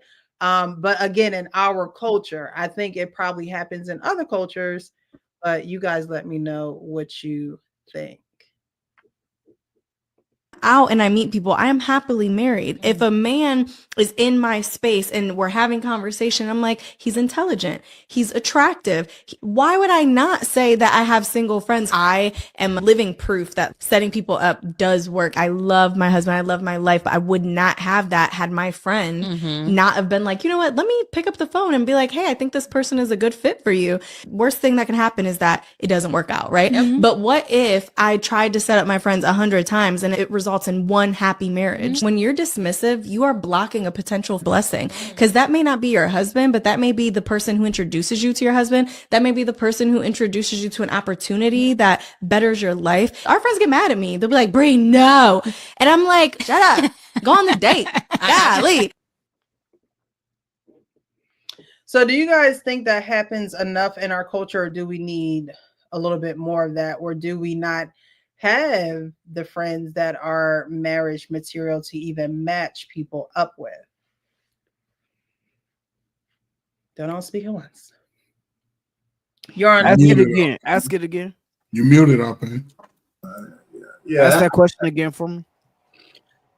Does matchmaking happen enough in our culture, or do we not have enough marriageable friends to actually matchmake, to pair them up with someone else? well, the first one, it doesn't happen enough, but it does happen, right? Right. I mean, matter of fact, I met my wife through my buddy. That he's still my buddy today, right? So I met my wife through him, and a sister that I used to work with. They all went to Dayton, Ohio, or college together. So it happens, but the second part of it just doesn't happen enough, or it depends on who your friends are. Like a lot of my friends are already married. They're married, and of course they're a little older now. But some of the young guys I met at work, I would have introduced them to my daughter, for example, if she was a little older at that time. So it should happen more. I'll land it there. It should happen more. Yeah. I think the dynamic that would work perfect, but it's definitely missing. If women would defer, or find a good solid man in their family and ask them, what about certain guys that they may be digging? Because one thing a man will do, he'll let you know immediately if that nigga ain't on shit. If he's a solid dude and he care about you without trying to sleep with you, he'll let you know. Don't ask the dude at work, the dude that always throwing the hints. You know what I'm saying? Don't do that. Ask somebody that expects nothing from you, like a good solid relative or something. A brother that you know is on his shit, whether he married or not. Ask him, what you think about Nug Nug? But a lot of times they avoid that because they already know that they want that type of excitement. Most today want a guy that have them, that doesn't hold them accountable. He'll let them show up how they want to show up and act out how they want to act out. Whether they display it or get a chance to display it, but because a regular dude that gotta go to work at 7:30, he's on a schedule during the week. He ain't popping. He's doing something. And when a woman makes her own money coming into it, if he's really digging her, he gotta chase her because she gonna do what she want. And even if a dude because you notice how when these dudes that leave with their money, those dudes that really got low self-esteem that leave with their money, and they decide, okay, I'm dealing with her, he's a narcissist. He's toxic now. But he wasn't all that when he was whining and dining you. But now he's saying, I'm ready to move on from this old box. Then now he's all of those things. But the good guy been standing there all along, and you don't own the bus company. You driving the bus. I come back and see you when I'm 40, and but it's just unfortunate. I wish the older women who are already sort of changed that dynamic for the young women, But when you got women like this, when they only clipping the negative parts of stuff and putting it out, people feed into it. And a lot of people are running scared to be married. They think it's no benefit nowhere. Both sides. No, don't do it. And it's a lot of people that would like to, but they scared because they might get blackballed and shamed about their friends.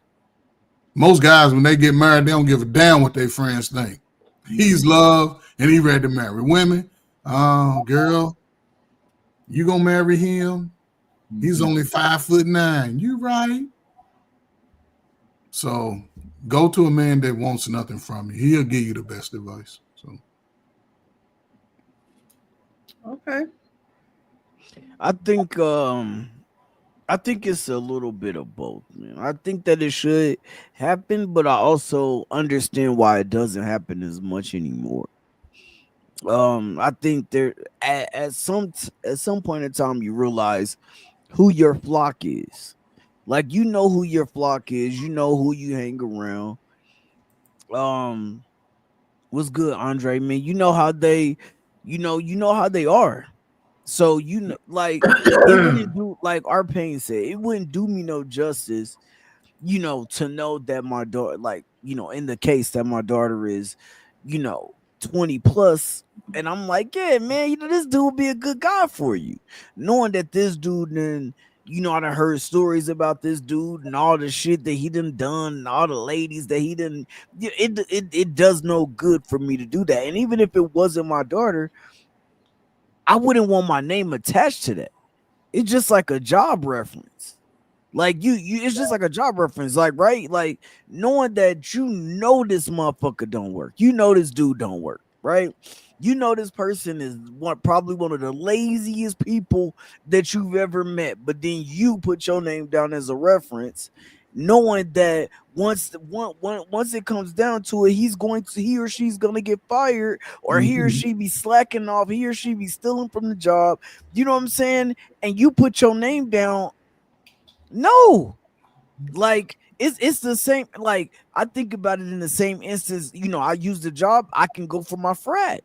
Like the same thing. Like I'm not gonna put my membership number down to say, yo, like I would say that this guy would be a good member of Kappa Alpha Psi Fraternity Incorporated. Like knowing that this dude barely made. I mean, okay, he made it through college. Cool, he a graduate, right? But knowing that this dude is just not a good person. He don't care about giving back to the community. He don't care about giving back to impoverished kids. He don't care about none of that. He's a he's a selfish person, and that's all that he really cares about is self. So why would I go ahead and tell my alumni chapter, hey, this guy is a good guy to bring in? Knowing that every time that we go do volunteer service, I'm gonna have to say, hey, bro, hey, man, I'm gonna have to wake you up. I'm gonna have to be the one to call you 15 times because they're gonna be like, hey, Frank, hey, brother Franklin, where you at? No, bro, I'm not doing it. And a lot of times, like, we know who we hang around. So, bro, I'm not introducing you to nobody. Don't tell me to hook you up because I'm not gonna do it. Like now, if you have went down a road where you feel like, yo, like now I'm ready. I'm ready, bro. I'm done with all the BS. You know what I'm saying? I don't see women as just an object no more. I'm really just trying to find my wife, and then your actions are showing it, then okay. Like I'm more likely to put my name on the line and say, hey man, I got a good guy for you.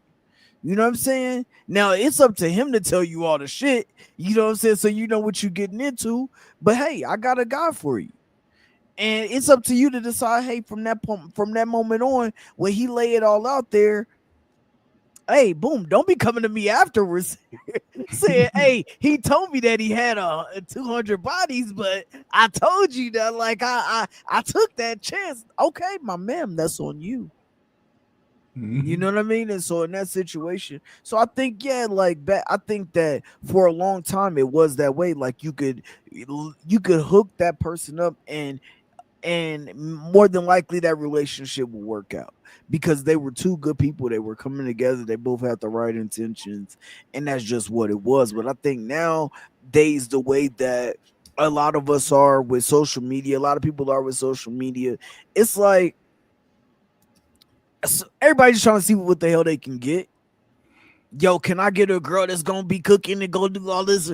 Can I get a girl I'm gonna smash on the first date? Could I get or could I get a man that's gonna make six figures and a man that's gonna pay all of it? Everybody's just trying to see what they can get. I don't want to hook nobody up. Hook your damn self up. That's my opinion. For sure. Well, so do you guys think that most men have friends that are marriage material that they could hook be hooked up with someone? Like if a woman came to you and said, "Hey, I got this, I have a friend. Do you have any guys that are looking for a relationship?" Do most men have guys that are marriage ready or marriage minded I or was I was honest question. I mean, honest answer. I would say that depends on what stage in life they are. That's what I would say. okay, so let's just say 35 to 45. Okay, Yeah. 35 to 45. Okay, then At the time yeah. I was getting married, I had a whole bunch of guys that would be Okay, like out yes, there then looking. I would say yes. Yeah. Most of the guys about close to 40, they thinking about getting married. And they might have thought about it early, just didn't work out. And by about 40, they looking and they ain't even, it's just a difference. Like women grow up, sometimes men grow up, sometimes we have no choice. But if a man, if you like Frank said, if you know a guy that's been consistent, working ever since he was 17, 18, he's probably the best guy you can marry. And he a little boring. He might go to the fair and go to the movies, but he ain't doing all that fairy tale shit. He ain't. He's just a guy that, you know what I'm saying, just a normal guy. Nothing. I mean, he ain't. We ain't going out to eat just for the ambiance so we can take pictures on YouTube and post our little meal. Now he'll go out to eat with you. He ain't trying to. I don't know. It's just again, I could be wrong. I'm not speaking for every man, but I think most guys that are wannabe husbands, they trying to lead, and it ain't about dictating. It's about the unit, and everybody gonna eat in the family. See, this is the thing. Not one a real dude. Everybody eats in the family. Everybody eats. Ain't no Well, you taking $3,000 to go do something over here with some friends and shit. Hell no. one thing people need to realize with the marriage also is you're gonna have a lot of days where they're gonna be monotonous. You're not gonna. I mean, your marriage. I mean, shit, man. I can imagine that 38 years. Every day was like a firecracker day. Right. A lot of days. Ain't shit going on. Hey, baby, what's happening? Right. What's going on? Let me slap your ass and see if you're still around or something. Boom. And I'll go upstairs. You go down here. You doing your thing. I'm doing my thing. We get together at night. So, so that's why you have to plan stuff, right? So that monotony, you have to purposely try to break that monotony every so yes. Right?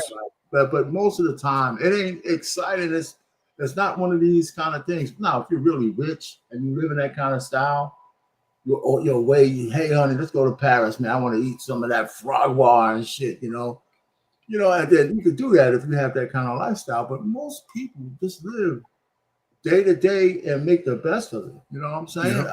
Yeah. So I hear you. So that's why you have to have somebody of that mindset. And that's the point. People's mindset is broken today. The programming is strong. And I hate to say it, I think it's stronger in the women than it's definitely in the men. Especially now that the men are starting to say, hey, listen, you know what? Now I understand. We've been under all kinds of attack for decades. Now we're starting to get a voice with YouTube and all this other kind of shit. And now we're looking for specific kind of women. But women are looking for traditional men, but they don't want to be traditional women. So that's what's broken. What's a traditional man? Men who will take care of things, not just financially, but the environment that you talk about, the provision that you talk about, is that women are. You say no, you get a Yeah, chance. Arpane. Go ahead, Arpane. No, let Arpane finish I what mean, he's No, what I'm I was gonna let him. I was gonna let him. what I'm saying is the traditional man is a guy who wants a family, a marriage, a family, by the vows, by I'm thinking a lot of women don't understand the obligations that a man who wants a family, what he would do to keep that together. Men mostly don't leave. We get comfortable from the standpoint that I got the wife I want, I got some kids growing up, and I got some obligations, and it motivates me to make sure that everybody's okay. Everybody in my circle is okay and thriving. Then I might think about myself every so often. That's how men do. That's a traditional man. So, and then women put it to money, or he's taking care of all the bills. Well, you know what? I take care of all the bills, but that's not because we set it up that way. My wife was working when I first met her, but she didn't have to. But like I said before, I made sure we stayed at my level for my salary, pay for everything. But I goddamn sure made her money was going to some productive for the family. Mm-hmm. She wasn't just willy nilly saying, "Yeah, your money is my money, my money." No, her money went to savings and investments, max out this, max out that, and later on it came in handy. And then when it was time for her to have the kids and she couldn't work anymore for just 6 years, we didn't step back in lifestyle. So if she was willing to go along with that, so I don't think women are willing to go along with this narrative on a internet or on a YouTube, or not YouTube, but in social media that says, your money is my money and my money is my money. That narrative is so destructive because there's a lot of women who believe that shit. You ain't working in my house. Even if I was rich, I can swear. Even if I was rich and I didn't need your money, I'm not letting you just chill out. I'm not doing it. right. Because again, a man should give a woman something to do. Period. Yeah, Period. If yeah, a I man is understand. giving a woman something to do, then he just want to do you. Because But, no way, like you have to but give a woman something to do, and I agree. Like I said before, I agree. A woman should be working, and her money should be going towards the family. Point blank. Um, go ahead, The Frank. the only thing I disagreed with was with our pain was no, when they say traditional, they mean financial. More times than not, if oh yeah, on a lot of these podcasts, right. that's what a lot of women say. When they say I want a traditional man, they want a dude who's gonna pay all the bills, and that's really all they care about. They don't care. You will hear a girl that you will hear women that say, I don't really want a family. I don't care about kids. I don't want a kid, but I want a man that pay all the bills. Like you literally, bruh. So you know what I'm saying? So more times than not, that's what and I'm not, of course this isn't for all women because I just think that the minority of women they don't like there's not a big enough platform for them. For the women who actually do care about, the traditional aspect, but when they say traditional, they actually mean like the traditional aspect of the relationship where she comes in and makes that house a home. When she comes in and do the things that she feels like or that she knows that a wife is what should be doing, wants to do, is willing to do, and have absolutely no problem with doing those things. You know what I'm saying? She wants the children. She wants to do these. Like Yeah, you will hear women even that have children that say I don't want no more children. They're single, right? And but you want a husband, knowing that husband is more times than not going to want to make a little you unless he has a bunch of kids. Like he's going to want to make a little us. He's going to want that.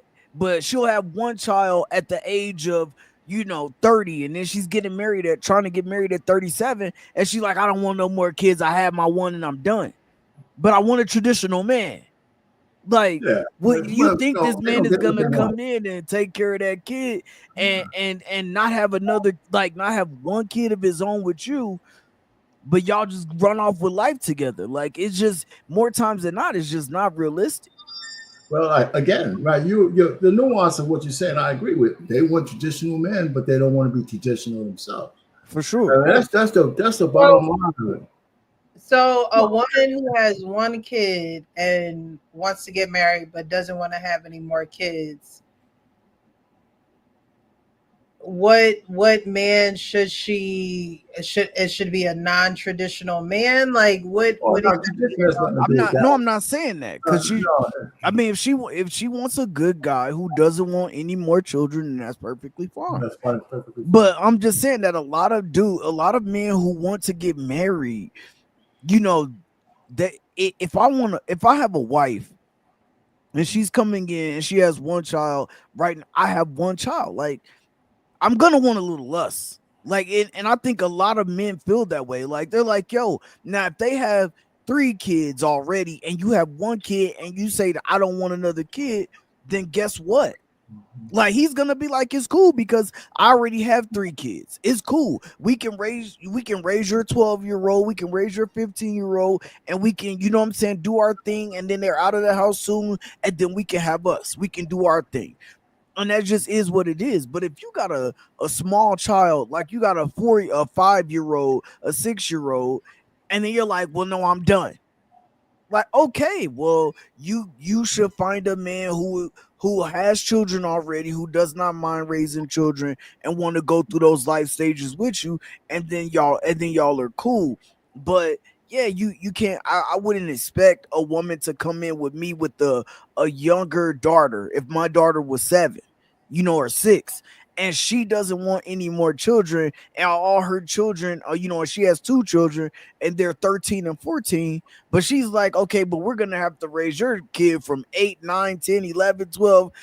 My kids are going to be out of here in 5 years, possibly. You know what I mean? I wouldn't expect her to just be like, okay, cool. That's something that I'm willing to accept.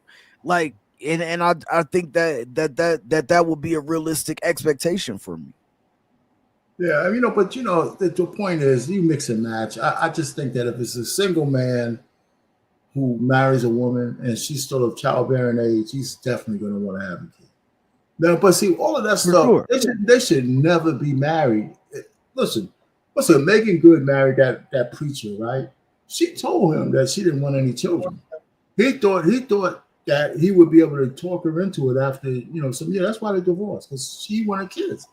So that you definitely have to have that under before you take those vows. You got to know. Yes. You can't be thinking you're going to talk a woman into having a kid. Right. Man. That's crazy. Hey, Yeah, sure. but honestly, I think a lot of people believe that though, I know because that. they're like, I hear you. I yeah, agree. because they're like, yo, like I did, like not even just that I did something that nobody else would do if she was never married before, right? Right. Like I made you honest one, and I gave you my last name. We did these things, and I'm asking you, I understand that it was probably up in the air. You didn't want a kid, or maybe you thought like one day that you would want to have one, But she and then said we get no, married, and though. then you say no. It's like you're But she like, said no. but I gave you a wife now. Yeah, This like, no, I still don't want one. Oh damn. that's You But know what I'm saying? again, That's the the horrible. That's the what's the horrible marriage the other girl was talking about. but I don't blame her. sometimes it be like that though, because It's you his honestly fault. think that like, yo, like maybe if we do this, she might change her mind because I It was married a her big before she mistake for the carried Nah, on. guy. man, Big that's mistake for his the guy. fault. He shouldn't have never. If she gave you no at the beginning, But man, see, that's the thing listen. about men, though, right? We lead a lot of men lead into these relationships with their heart, man. They in love, man. We in love, man. A woman's she's got like Inspector Gadget glasses on, man. She's got all the plans, and you all heart throbbing and shit. You like Travis Hunter, all the men are like Travis Hunter, and Listen, she's over there scheming. Hey, but Like, coach, y'all need to but go back and I listen to Tina Turner's song. Some of y'all young people, man, go listen to Tina Turner. What the hell love got to do with it? Hey, but coach, man, but you know that there's a lot of women out there who were like, yo, I don't want a kid, I don't want children. They got married and then they said, you know what? My husband wanted a child, so I blessed my husband with it. We blessed each other with a child. Like it just was what it was because they were like, yo, like I wanted to do what my husband wanted to do. He wanted a child, and I gave him a child. And it's so like, so I think sometimes as men we're like, nah, she don't want one now, she don't want one with that dude, but she gonna want one with me. And you think that it could happen, and then you get into that relationship and that marriage, and then you realize, okay, she's staying fast on what she said, she really don't want no damn kids. So you just Well, gotta Okay. go from there.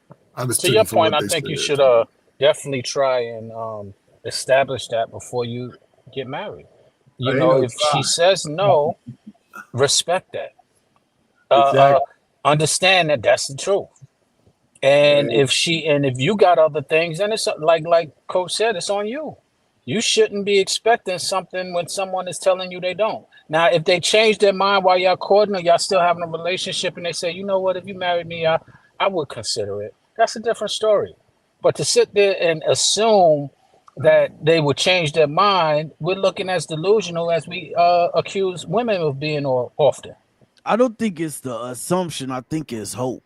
That's what I think a lot of men go What is the into it. difference? I'm not the assumption is that she's okay, well, if I marry, she's going to change her mind. Right? But the whole portion is like, yeah, hey man, like maybe if we get married and we do this thing the right way, like she might change her mind on this whole situation. I, Like assumption is more I, like in stone. It's like, yo, well, if I do this, she gonna do this. That's what I I feel hear like. you, but in context, that's semantics. It's But hoping you they but could be you ask synonymous. you ask the But I'm saying, semantic but part of in it. this context that we're talking about, they can be synonymous. Hope, Right, assume, they can be synonymous in the context that we're using. right. But I'm saying, but you asked the semantic part of the equation. You asked me what was the Okay, difference between yeah, the two, and true all I that. did was give you the answer. Well, the point is that the context we're using it, there's no difference. You're making it a difference, but because you're using it in another context. But if you're assuming or if you're hoping in the context that we're using, having a child, you're doing the same thing. but just saying yes. Look, okay, okay, Sean. Hey, you acting like Lamont right now. I hopefully he not watching because he gonna come up here. Oh My yeah. fault, Frank. No, that's My cool. fault, Frank. Where's Lamar? Yeah, where's Lamar at? Where you need him? Well, the original subject was about there being marriageable men and women. Um, that if you had these friends, are you really getting them together? Yeah, Um, we'll try to tell more of that. are you matching them together? And I think that a lot of people probably don't because it's what Frank was saying. Because that's the first thing I thought of in my head. Like, it's like you recommending somebody for a job. You can vouch. You can vouch for somebody. They get on that job and they might be all right for a week or two. Then they start coming in late, falling out, So, your name is on the line, and a lot of people don't have the trust and faith in other people to actually do what needs to be done in order to have a successful relationship. But like the girl said in the video, what's the worst that can happen? It don't work out. But at least you were a change agent and trying to It's- get people yeah, together. And I think that more of that needs to happen because with social media and with people feeling as though they have this reach, or some certain people feel entitled, like they see you on social media and they just think that you're just available to them, and it's like, no, that's not the case. um but I think if more sensible people had friends that were marriage material, that could be a great way for people to meet each other, even if they're not in the same state or the same city or the same town. Instead of just leaving it to social media and for you to try and shoot your shot in the dark, it'd be nice if somebody knew somebody and vice versa, where you can get together and it be a little bit more of a you know a likely chance that you guys actually hit it off because your friends know you, right? We talked about knowing each other. Your friends know you, and so they know what you like and what you are attracted to and what you would want and things of that nature. I think it would be a good thing if we started doing that in our culture. I know guys always say, "You ain't got no friends. You don't have no friends. You got some friends." Like guys would be the first to be like, "Where your friends at?" I don't think that women do that like men do it. No, they don't. Men will be Women are self.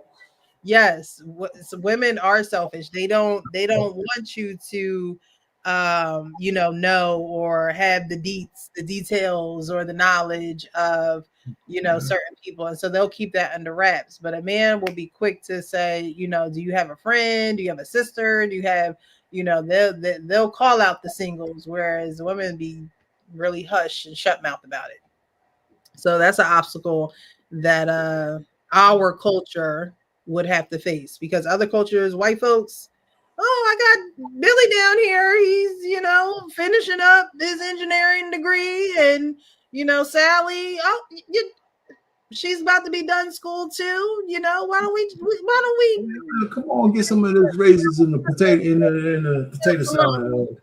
Yeah, I had potato salad tonight. That's what I'm read. Um, Yeah, they do that. They, Eastern cultures. Hey, my family know your family. Let's get them together Right. and boom.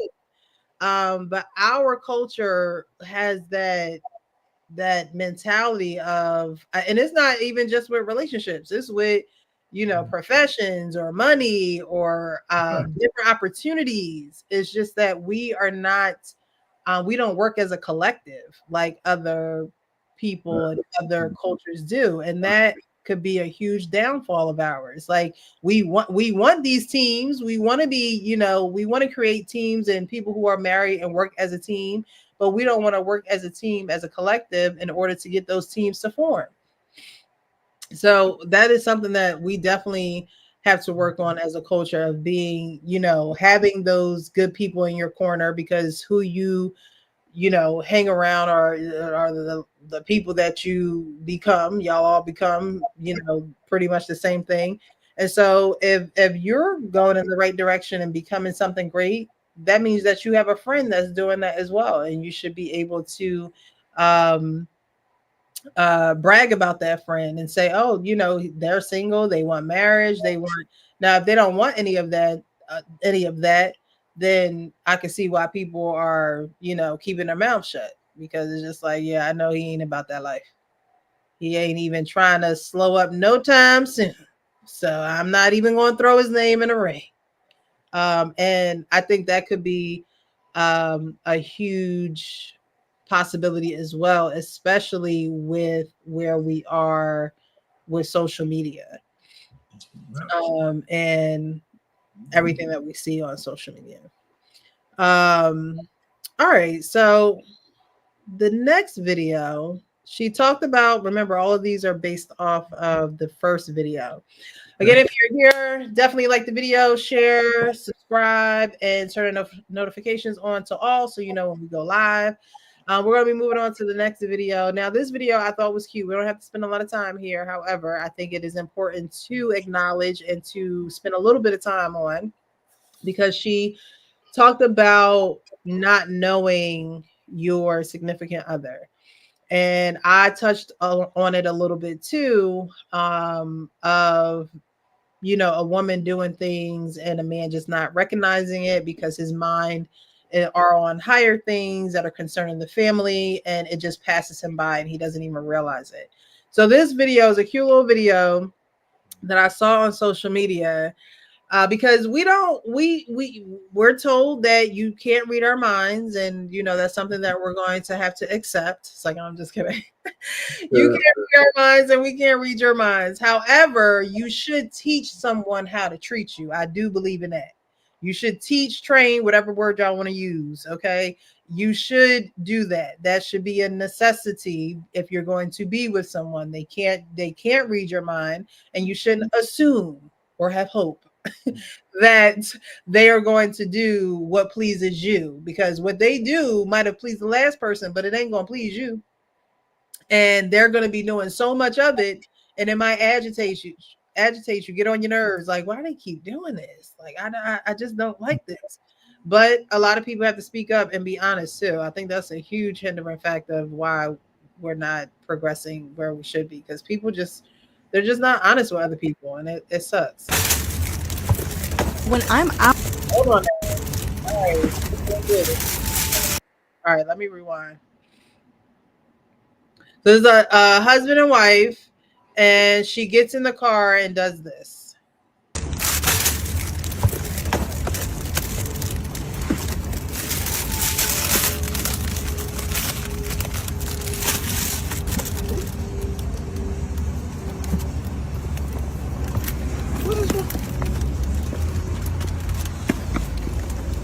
Oh, babe.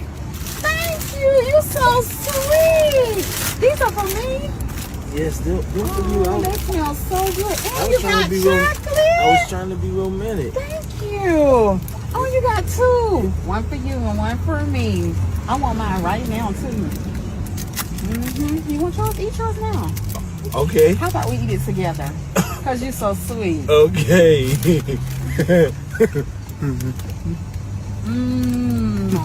Ooh, that messed my lip gloss up. Hold on. Oh, that's so sweet. Did you think of that all by yourself? Yeah. Thank you. I did. He said I did. So I thought that was a cute video because she made it into now people do these things for clicks and likes and things of that nature. However, I think that when you scroll on social media, you should not just scroll aimlessly, right? There if you're going to come across a video and you actually like it, what do you like about it, right? And so the thing that I like about this video is that while they probably do skits like this all the time to teach others, it helps you realize that you can get your needs met and you don't have to, excuse my French, bitch about them, right? You don't have to, it doesn't have to be a, well, you never get me flowers and you never, get me this and you never do that. It can be something as cute as, you know what? Let me just show him one time. We're going to go through the motions one time. And after this one time, if he don't catch my drift, then we're going to have a conversation. We're gonna have to have a conversation. And I thought that she did a great job at making it into a cute skit where him as a man knows that it was her idea, but she makes it seem like it's his idea.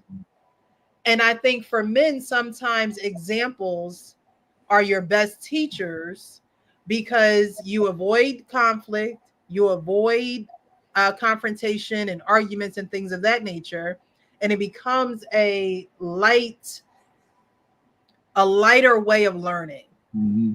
Right? It's a lighter way of learning where you're able to grasp a concept without there being any animosity, without there being any belittling for the lack of the needs being met, without there being any area of space that kind of goes, sometimes you don't get your needs met and it's like, all right, I don't even feel the need to talk to him. I don't even want to talk to her. I just need a little bit. In a situation like that, it's like, okay, they go on with their day. They go on with their day. And this little gesture is an example of exactly, it's a little hint. It's a little hint. And a little hint goes a long way. And sometimes men need little hints as actual examples in order to get the point.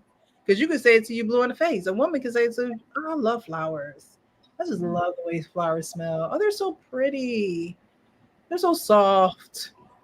And a man will hear that and it'll go one ear and out the other. Some men will hear it and say, you know what, let me get this girl some flowers. Because women, if you say something and you say, I like the color blue, or you say, I like this, I don't know, wine opener or whatever, aerator or whatever, a woman is going to figure out a way to incorporate that into the next visit when she see you.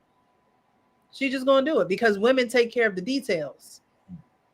And I'm not saying men don't, You take care of the bigger picture because those are the roles that are assigned to each. But it doesn't um it doesn't diminish your job, your leadership role, stepping down from that, let me oversee everything and let me just see this one little thing. Because you don't gotta see that one little thing every day, all the time. But it feels good when you do. It feels good when you do pay attention to detail the way that women pay attention to detail. I don't think that men could actually pay attention to all the little details that women pay attention to. um I would say as accurately. I saw a video of a woman. I think it was. I think she. I think it was a pastor who said it, but she was saying how a mom was getting on herself because she didn't feel as though she was a good enough mom, and so she runs down the Mother's Day and she goes, before the mother goes to sleep, she wraps the food that she cooks, puts it in the microwave, writes a note to the teacher, puts out money for the school lunch, then goes and brushes her teeth, flosses, and then puts calls a co-worker for the next day to remind them of something, and blah blah blah blah blah, and it's like a whole list of things. And then it says, and the husband says, all right, I'm going to bed now, and just goes to bed. He just goes to bed. That's all he got to do. He just have to go to bed while mom is making the appointments. She's making sure that the coffee machine is prepped for the next morning. So all you gotta do is go in there and press that button. She's making sure that the lunches are made for the next day. And so when you guys do it, when there's a taste of you doing it, paying attention to the details, oh, that feels good. That's remember that video that we played of the man who said, that he was working, but then COVID happened and the churches shut down and he wasn't working no more. But his wife was responsible for taking the kids to school. And he said, you know what? I got it. I'll take them to school. And when he came back, he smelled bacon and eggs and grits and cheese. Like, you know what I mean? And so he don't have to do it all the time. But that one time he did it, oh, she might have busted it wide open for him that afternoon while the kids was at school, okay?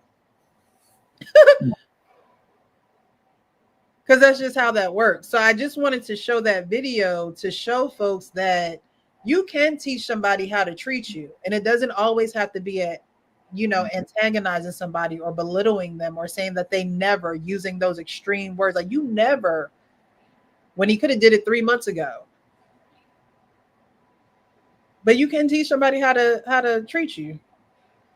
RP, how did you teach your wife how to treat you? Or she just came in everything? I mean, but she has some skills already. Really. I think it was more me trying to reciprocate. She does a lot of stuff. She just does a lot of stuff naturally. I don't have to ask her a lot of stuff, so I have to make sure I reciprocate from time to time. Really, I don't know. I mean, did I have to do anything on purpose? I mean, we kind of just learn each other as we go, and it doesn't take much. My wife, like you said, it doesn't. I don't have to move mountains to make her happy, right? I just gotta do it once in a while, Why do you say it like that? Just gotta do it. Yeah, right. Pause, right? But she doesn't, she doesn't require, moving the mountains. Some of the little things she really, really likes, And, why the hell did you pause? That's my only question out of all that. Why the hell did you pause? Hey man, it's just it's funny. I know how it came out, but that too. But the bottom line is, it's easy. I don't have real. I know some of the things that I know when she gets disappointed. I mean, one time we were going out for something to a hotel to hang out, the casino, right? And some things were coming up at the jobs. I told her, I said, listen, we may not be able to, we may not go. She said, well, if we can't make it, that's okay, don't worry about it. And she said, I said, okay, we're going to go. We're going to go regardless. So when we get there, she has a suitcase full of all kinds of.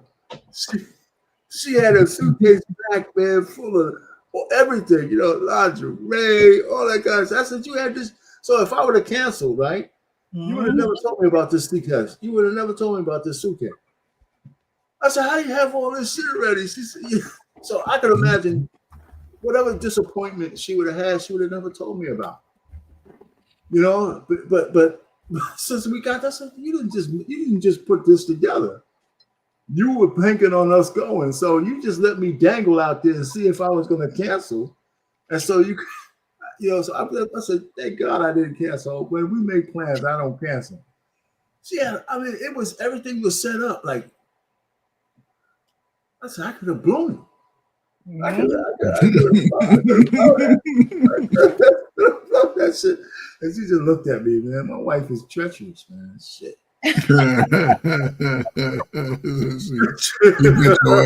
She got your ass together quick. Like, Well, women have their ways of testing men.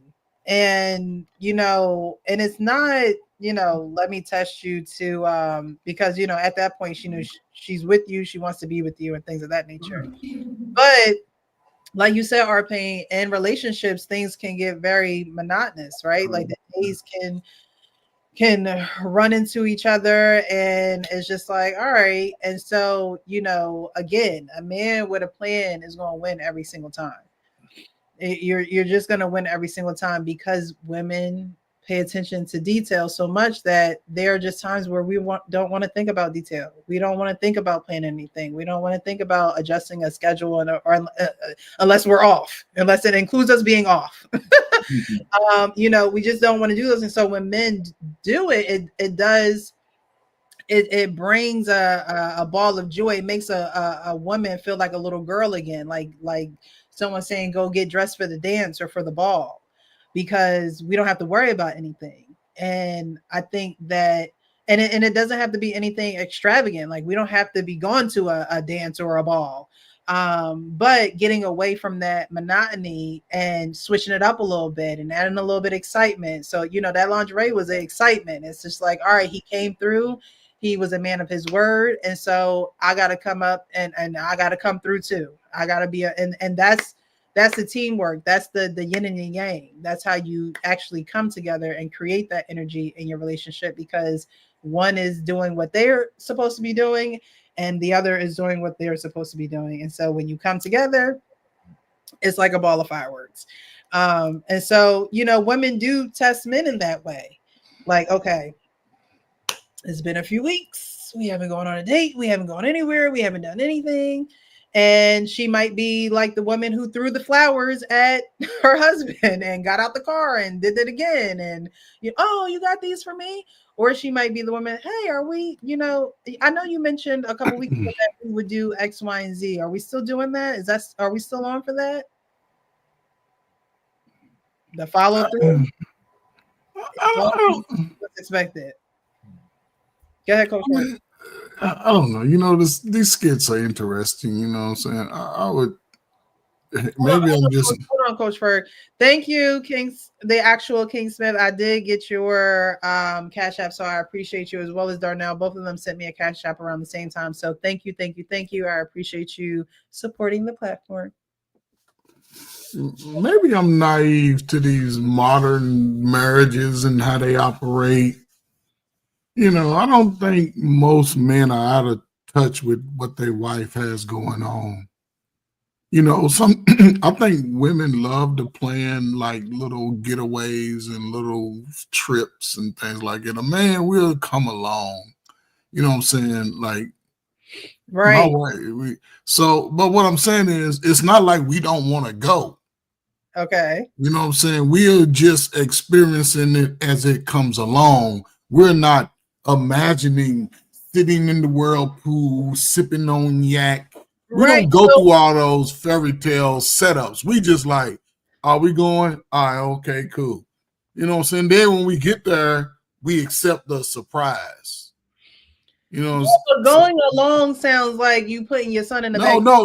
I'm using it as that, but if we know the wife is planning something for us, pretty much she's going to be saying, listen, I'm going to plan a trip over here, da da da. Never been there before. It might be cool. We ain't gonna be like, oh yeah, I get to go sit in the pool, and we ain't don't operate like that. We just like, cool, let's go. What day? Okay, let me take off from work. Y'all Okay, not supposed to operate like that, Coach Fur, because you're men. Like, no, but that's what I'm saying. If I'm a man and I got to figure out how I'm gonna get up on top of this roof and make sure everything is paid and all the cars is gassed up, and I still got to go to work, and I still got to cut the grass and make sure I got plenty of groceries in the refrigerator. Let's go relax. Cool. We don't like, oh, I've been thinking about that place so long. We don't do all that. And you know what's crazy about that, Coach? Because Precious said, like, well, you're men. No, sometimes women expect you to be as excited as they are for the trip that they planned or for the thing that they planned as they are. But you don't necessarily be as excited, but you be like, yo, like, okay, bet, like, we going. Cool. But sometimes women expect you to be like, oh, for real, you really playing that? Yes, let's go. And it is just, it don't be like that. And then sometimes that, you know what I'm saying, sometimes they can feel away if you don't come off as excited as they are for the fact that they planned it or the fact that they wanted to go there. That's real life. So y'all flip the script of a woman planning something for y'all. And I was initially talking about y'all planning something for a woman. And the way that she would react. So of course I wouldn't expect it the other way around, because men don't show that type of excitement. Honestly, you probably show it more with your boys if y'all were about to go to the cigar lounge or to a game or to, something that you like doing with your time. And there is nothing wrong with showing some type of excitement. There's nothing wrong with that, as long as you're not, like, here we go again. Like, I guess I'll go. I guess it has been a while. I guess we'll go out. No. For me, it's like I one thing that is a pet peeve of mine. Oh God, Lord Jesus. One thing that's a pet peeve of mine is if we are out together and you just huffing and puffing the whole time. Like, yeah, you gotta enjoy the experience. Don't we don't have to go out. We don't have to see each other. We ain't gotta do it. Don't do it. We ain't gotta do it. I feel like I'm getting on your nerves. I feel like it's a chore for you to be here. I feel like you're not excited to be here. But most husbands ain't gonna do that, Precious. Huh? I don't believe most husbands, again, husbands who are in tune with their families, most are not doing it. Now, we may say, okay, let's plan something, right? And, when we say let's plan, most women are run with the plans. Hey, like you said, give them something to do. That's why they love to coordinate. They love to do all of these things, set it up, and it look good like it. Yeah, we going to Vegas for next 2 months or whatever. She done planned it 2 months ago. She done went through all the steps. She got the airline. We like, all right, cool. I'm coming. And I don't, you know what I'm saying? So that's not part of our nature to just be like, oh, girl, I planned us a trip. And no. Now, we might buy some wine, but a lot of us don't really know how to be romantic.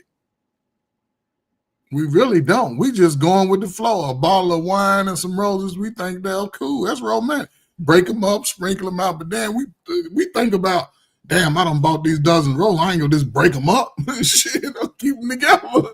You know what I'm saying? So you might sprinkle a fruit out, but it ain't over the top. Especially when you're young. When guys are young, they don't really think like, because they didn't have to do that to get her. They had to do that to get her. We just realized we like each other, boom, boom, boom. And again, that comes with maturity. Right. Exactly. That's what I'm saying. So the very first video. Yeah, 10, 12 years in, you should know the love language, and you should be able to show them Because I guarantee you, if a woman would buy her man a new game every time it come out, he's gonna be excited. And vice versa. If it's something that she like because he's paying attention to her, boom, I'm gonna go ahead and go and do it to her. And I'm gonna act like I ain't even do it. We ain't even go, we might not even take that shit out of the wrapper. Just leave, because a lot of us ain't really that romantic. But we'll romance you, but we ain't go put it in the big pretty bowl box and write sweet nothings on it. We just gonna have, here you go, baby. What is this? But women, they like that whole ambiance. They'll make that shit a movie. Right. So if you know that women like that, why wouldn't it be something that you would incorporate and grow? Remember, we were talking about growth, emotional growth, right? Why wouldn't it be something that you would attempt to do, knowing that the woman likes that production, for lack of better words? If she likes the glitter and the extras and all of that, all of those things, imagine doing it and seeing her reaction and how that would make you feel as her man, doing that for her. That's where a lot of men don't grow. It's just like, oh, I'll just give it a gift. I'm not. A How lot of many times a year you think that should card won't happen? even say I love you. The words on the card is just what the words is. I picked this card because I had the perfect words. I'm gonna just sign my name at the bottom and keep it moving. Those are areas that I believe that men can grow in, and like you said, that romance, and being romantic towards their significant other. Reason why is because it's funny. Me and my wife have never celebrated Christmas. Never. I used to always ask. I'm always asking, "What you want for Christmas?" Nothing. So Christmas go by. We have a nice dinner, and we have Christmas celebrations between us and things like that. But we never exchange gifts. Now me, I'm out a lot, right? So I might just buy roses just on a Tuesday.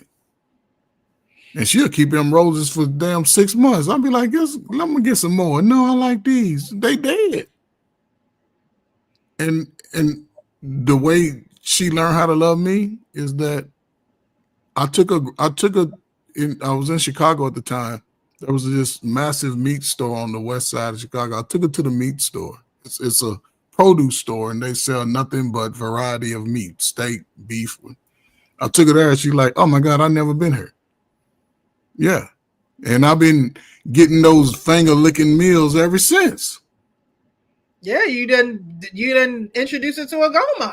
I mean, no, but I showed her what I like, because I talked about these things. Like, it's important that I have someone that can do that. Not saying you must, but be able to, because during the holidays, I ain't going out to eat nowhere unless it's over somebody's mama house, but the mama better be able to throw down. So when I, expressed that, then I showed her, then she, okay, cool. And for me, her things was, to me, like, just protect me. That was it. And I think I'm superhero anyway. I'm keeping my heater oiled up. I'm climbing up on the roof and washing the car, cutting the grass, doing a whole lot of stuff that she don't really have to do. And she works every day, all day. I wake up at 3:00 in the afternoon. And if I have to, what I'm saying, I don't really, I put it in a way where she don't have to be doing a whole lot trying to get her job done. You know what I'm saying? And we in the room, we may not, we go for hours without talking, but of course I'm respecting what she's got going on. And I'm still just being lazy, but taking care of stuff. We do stuff on our own time. It's crazy, but it works. So you're saying that she work all day, you take her to the meat market, and then she comes back? No, I don't do, I did that, but she works all day. She works all day. Who cooks? I have to take whatever we want, what I want us to eat. I have to take it out of the deep freezer, and she cooks it. My God. You know what I'm saying? And I go get the food. My wife don't even have to go grocery shopping or nothing. But she's a cleanaholic. She like to clean everything. I'm like, she's like, no, clean. Rubbing her feet, But listen, I rub her feet, she rub my feet. My big bare feet, all he day rub. and cook, Lord. Sorry, I'm just He rub. I'm just saying though, it just plays back and at forth. 3 p.m. I don't know. That would give me the We joke on each other. this Me and my Negro. wife joke on each other. Now, not very many people can All the say, extra tricks, yeah, backflips. but not very many people can joke on each other. Me and my wife would say jokes on each other and be laughing for hours at each other off the same damn joke. And we do that often. So, you know what I'm saying? I believe I got lucky in that spot, but I also understood who I was coming into it. I know what I had to get away from because it was too easy and I was having too much fun and it became redundant and it wasn't exciting. And when I get to a point where I don't believe that I'm going to be focused on you, I just cut it off. So I'd rather sever ties than to go through all that back and forth, emotional. I don't argue. You know what I'm saying? I just say what it is. And sometimes if I'm not right, if somebody lose interest in me, I'm like, okay, cool, you lost. But I just know who I were. And more guys are starting to find out who they are right on time. Our pain can teach you how to cook. But I know how to cook, though. I know how to cook. But you know what I'm saying? But see, that's part of our pain's protection and providing. Look at what he's doing. He's like, hey, everybody eating over here, baby. Ooh. See, everybody eats over our pain's house. That's how men do. Everybody's eating. He ain't coming home with no little side, little 2-piece for him and shit. Everybody eat. I'm just being funny. Speaking of that, we seen you with your Zogies and all of that. Yeah. You know what I mean? While you talking about our pain and you talking about Coach Bird, you cooking and all this, we see when you with your Zogies and it's and your Zodcasts and all the Z words that they was using. You know what I'm saying? I thought I was at a Kappa event on the Z's they were using. You know, we replace all the C's with K's, you know, so I thought that's what we was saying. We That's see. his brand. That's his brand. I will forever be a customer of the Zogies. He has great cheesesteaks and seafood and wings, and he's doing great things. I think we should support our people who out here grinding, working, shows their downfall, shows when people just want to be bad people and steal from you, and yet you still rise. And I will always support our people. I remember seeing him in Jersey on the back road. I'm like, yo, you need to be in other spots. Like you got, and he was doing his thing way before I came up there and got something to eat. But when you see people doing good things, again, our community needs to stick together as a community. And if I could go give my money to the pizza guy, I could go give my money to the Chinese folks, and I could go give my money to the black man who working hard for it and on a food truck.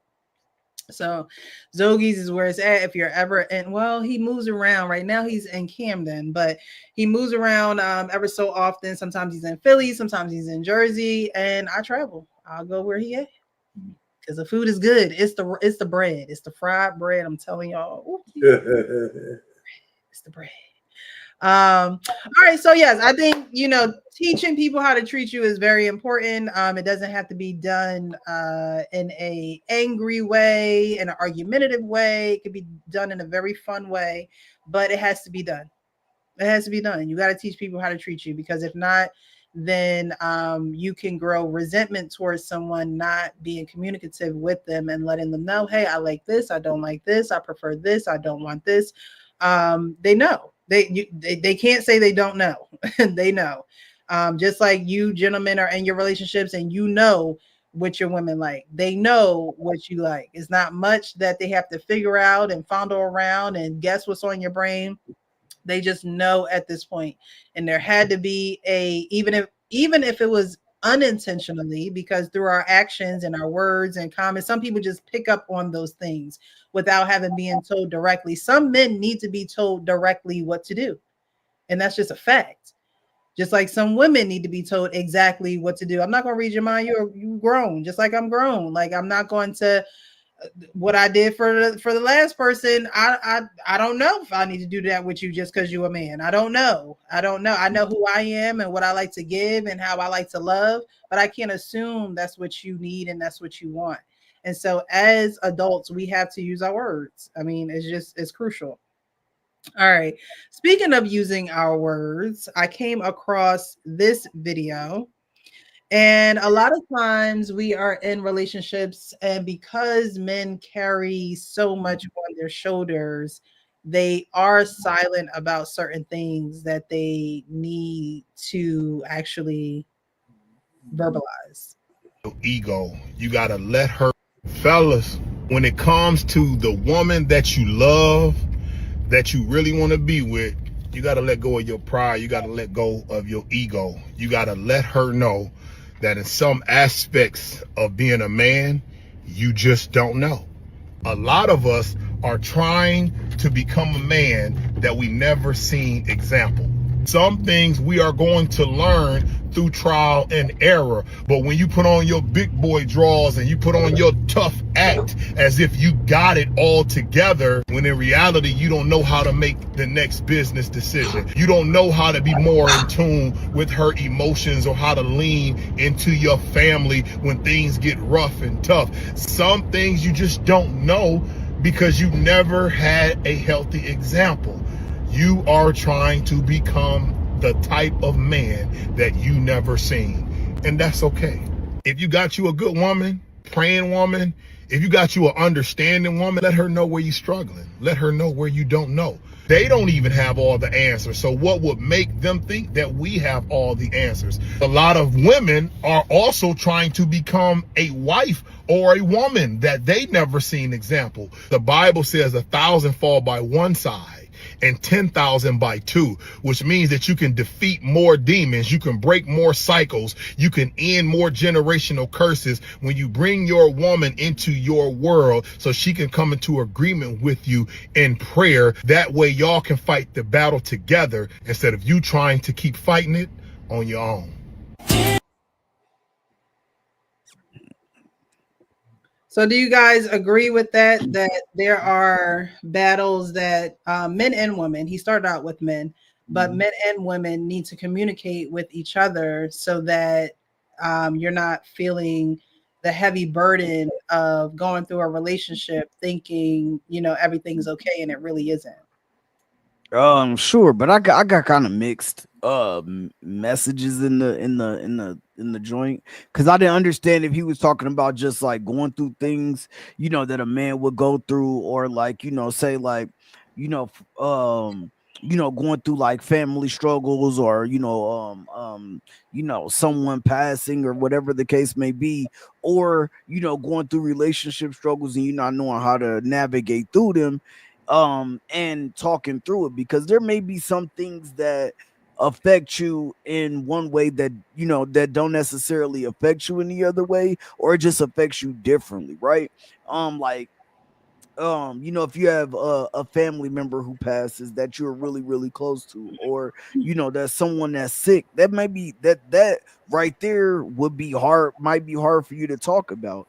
And it could come off as like, I'm trying to just go through this by myself, but at times, like, you just don't know how to talk about it or to navigate through it. But when it comes to like a relationship aspect, what I'm saying, and you're talking about navigating through those, yeah, like, I mean, there could be some things like you might be, struggling trying to figure out your next move in life, or you're trying to figure out your next, whether I'm gonna leave this job to to pursue something, else, or I want to just do something totally different or go another way.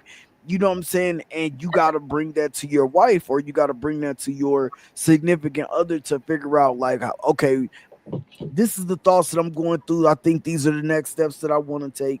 And you got to break this down, and you don't know how that person is going to react. So, like, yeah, you may struggle in those aspects because you don't know how, like he says, you didn't see it. So you don't know. Your grandpa, like your grandfather, or your dad, your uncle, they may have only worked one job their whole life, and they're and your grandma and them were just cool with that. Like they just did it. They made it work. They made it happen. Like my pa, he retired from Ford Motors and then became a bus driver after, because he was collecting his retirement. He just became a bus driver after. You know what I'm saying? To bring in extra income. But my grandma worked at a law firm. She was a paralegal for a little while, so she just was chilling. Like they really didn't have the I really didn't see them go through the struggles of a real relationship. So like yeah, like sometimes that might get to me because it's like, well, damn, I really didn't see how they would handle that situation.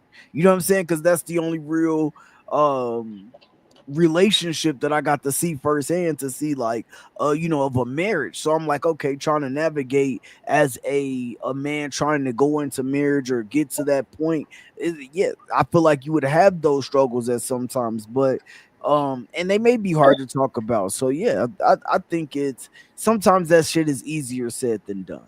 Like I think it's easier said than done sometimes. So, based off of what you're saying, so you started out with talking about how it may be difficult, to talk about a death in a family, right? And so I think that we complicate things more than they need to be complicated, because death is a natural part of life, but it hits everyone differently. Different, yeah. People deal with death um, so different. It brings out so many different emotions in people. You have people that may deal with it by drinking, to numb the pain, or doing other drugs. You have people that become silent. They don't want to talk about it. They don't know how to talk about it, like you said. You have people that act out, their emotions get the best of them, and they don't know how to communicate. And so now all their anger, their rage, their confusion, all of those things are things that bleed out to their significant other when it's not channeled in a healthy way, right? And so my advice to that would simply be, I'm not sure what to say. I don't know what to say. And so I'm going to, need this time and space to figure this out. But this is what you can do to help me during this time and space. Because, like he said in the video, none of us have all the answers, right? And we're not expecting our significant other to have all the answers. A lot of times people just want to know that you have someone that can comfort you throughout the process. You don't have to have all the answers. You don't have to, say all the right things, but you do have to say something. And I think that's where people fall short. They don't know what to say, so they don't say anything at all. And that Right. actually backfires on you more than saying the wrong thing, honestly, because even Mm, saying the wrong thing, at least you can kind of, you know, backtrack and say, oh, well, my emotions are all over the place. And so I didn't mean to say that, but this is what I meant, or whatever the case may be. But I right. think that we need to be honest. And like he was saying at the beginning of the video, if you don't know, say you don't know. That's not a Right. weakness. It's actually a strength. When you're Yeah, I in just a leadership role and you don't know something, it's better for you to tell somebody that you don't know. And when you get the answers, you will let them know, rather than to BS them and to yeah. bring them down a rabbit hole that you don't even know. And now they're stringing along with you and you don't have any type of answers, or the answers that you have don't make sense, or you making up the answer. And now it's a whole bunch of unnecessary decision making or feelings and emotions. But when you tell somebody that you don't know, and that you're going and that you need space and time to figure it out, but this is what you can do during that space and time, I think that is an answer. Mm. I think I, I think I think that is very much an answer, because at least that person still knows that they're working it out with you, even though you're working it out on your own. They still mm, feel like they have a part to play in helping you work that out. It could be something simple. It could be you know, it would help if I don't know. Just check on me throughout. Just check on me one time. Once check on me. Yeah, Yeah. a hot cup of coffee in the morning so I could just have my peace and kind of just think. Like it could just be something very, very, very simple. But to not say anything and to not fill that space with something, I think that people just think that they have to have all the answers, and communicating that you don't have an answer is an answer. And I I think was people are scared to not have a definitive answer, rather for there to be that space to grow, because that's how you give someone the space to grow. I'm not quite sure, but this is how you can help in the process that I'm going through of grieving, because grieving is a process. right. I was just gonna say two things before and then be done. But I was gonna say like the first thing is like you said so there's a couple things you said there's some things you said that I agree with, of course, like what I'm saying, talking and trying to figure that out, trying to work your way through it, and then also like you don't know how you gonna handle those things, or like everybody does handle those things differently, so it may be just tough for a person to talk about some of these things and things like that. But on the opposite end of that, like I don't think everything should be labeled under pride. Like if I process a loss different, or I process like family a family member going through something different than you process it, and because I'm processing it my way that I feel is best for me, that's not a pride thing. Like it's just me trying to figure out my, like a person could be trying to figure out their emotions, trying to figure out how to handle this situation. It doesn't mean that they don't necessarily want your help or necessarily need your help, whatever the case may be. But all you more times than not, you're gonna do what you think that is best in those situations, or you're gonna do what you normally have been doing in those situations. I don't think it's some things are pride. Like I think some when you're too afraid to ask for help or ask somebody for advice on something, or different aspects of life, different aspects of your relationship, whatever the case may be, right? But when it comes to other things or certain things that may not, just because what, like you me taking, like say like you're like, I just cry it all now, I get my feelings on now, and then I talk to my mom and my best friends about it, and then I'm good. But for me, it may take like 3 weeks or a month or 2 months for me to process like a loss. And for you, and so if I come to you and you say, well, just talk to me about it, just talk to your friends about it, just talk, like it's not gonna necessarily come off the same. Like for me, I might just need to just relax. I might just need to have some time to myself. So it's not going to be the same. And that's not a pride thing. It's just me trying to figure out how to process my emotions and work my way through this. And yes, we could work it through together, but don't make it seem like I'm trying to be prideful for something that is not pride based, is what I'm saying. I slightly disagree with you. I Okay. only think that it's pride when you don't share the struggle, right? So I think it's pride when, just for an example, right? Um, was dealing with a guy and he goes, my issues aren't fair to you. He doesn't he don't want to share what the issues are. Okay, that's fine. You don't have to share what the issues are. But at the same time, the pride gets in the way when you don't want to share the struggle with someone that you are dealing with. You don't have to have all the answers. We don't have to fix this today. But if you're going to be with someone, just like you would want your woman to share something with you that may not be able to be fixed in a day. It might take a couple weeks or a month or two, like you said. but you will want her to share that with you so you can help aid her, even if the aid is just allow me to figure this out. And like we were saying, hey, a cup of coffee in the morning, or just, a couple check-ins. The pride comes in when you're not able to open your mouth and share it.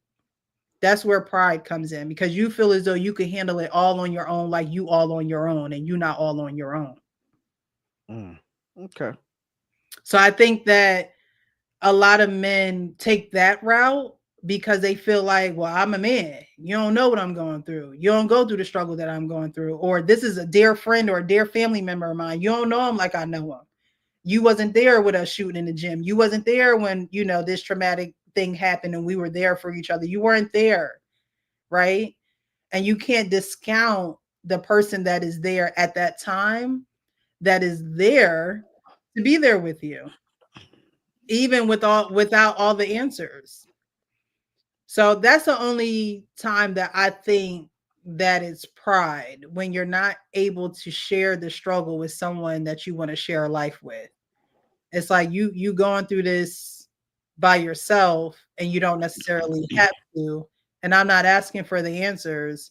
I'm just asking for you to be open about there actually being a problem. I don't have to know everything. I don't have to be the person to fix anything or everything.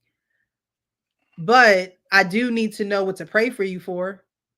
When I go to pray, what am I saying about you? Oh, I hope you're all right. No. I want to be like, oh, God, please help him with, his grieving process. Help him with, getting through this. Allow me to be strong in areas where he's weak. That's what a woman is there for you for. She's not going to fix the problem. You don't have the answer to fix the problem. But at the same time, there's something that she could stand in the gap for you when you don't have the strength. And a lot of men fall weak because they don't want a woman to stand in the gap, because they don't want to look weak. They don't want to appear weak. They don't want to appear like they don't have all the answers. We know you ain't God. You're not God. So stop trying to act like it. Stop trying to be like, no, be human. And humans get weak.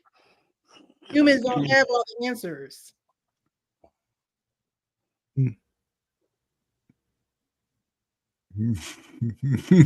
I want to hear what the married men have to say about that. I go first, man, because you've been married longer, and listen, and I don't even know what to say, but let me tell you, it goes. I believe. Listen, people are coming into these situations broken.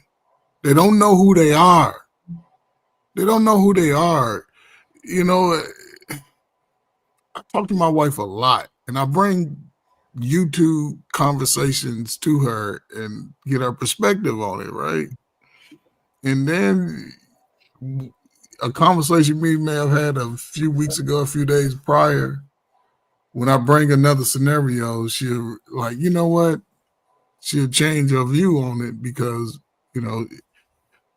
because she don't be on YouTube, she like, you go ahead. I'm like, but so I don't think it comes down to a man that, again, that's in tune with his family. He's not going to be prideful. He's not going to be walking around with things that's bothering him, and he's not going to say nothing. A lot of people today protect themselves from the potential of being the things that are most intimate and sensitive to us could be used against us by our partners. And they coming into these spaces already timid about what they are willing to express about what they went through. That's why it's important to ask those questions about any type of sexual trauma, about any type of abuse. You must ask those questions. Even were you the one that perpetuated that shit? You have to ask those questions. Today's modern mind cannot tell me that they don't be thinking about stuff and just doing shit willy-nilly, because according to them, based off me and our pain, we too fucking old to know. You have to ask these questions. And I don't think my pride comes in when somebody try to think that they just gonna come over my house and say and do what they want. It's not gonna be. My wife has pride, but it ain't against me. It's against everybody else that's against us. And there's some things that she stand on very seriously. And I'm not looking at that like, oh, you too prideful. No.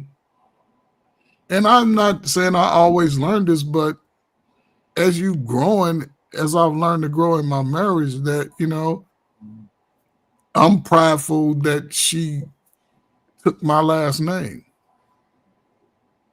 And she's prideful that she has it. And even like, I guess people go through stuff, right?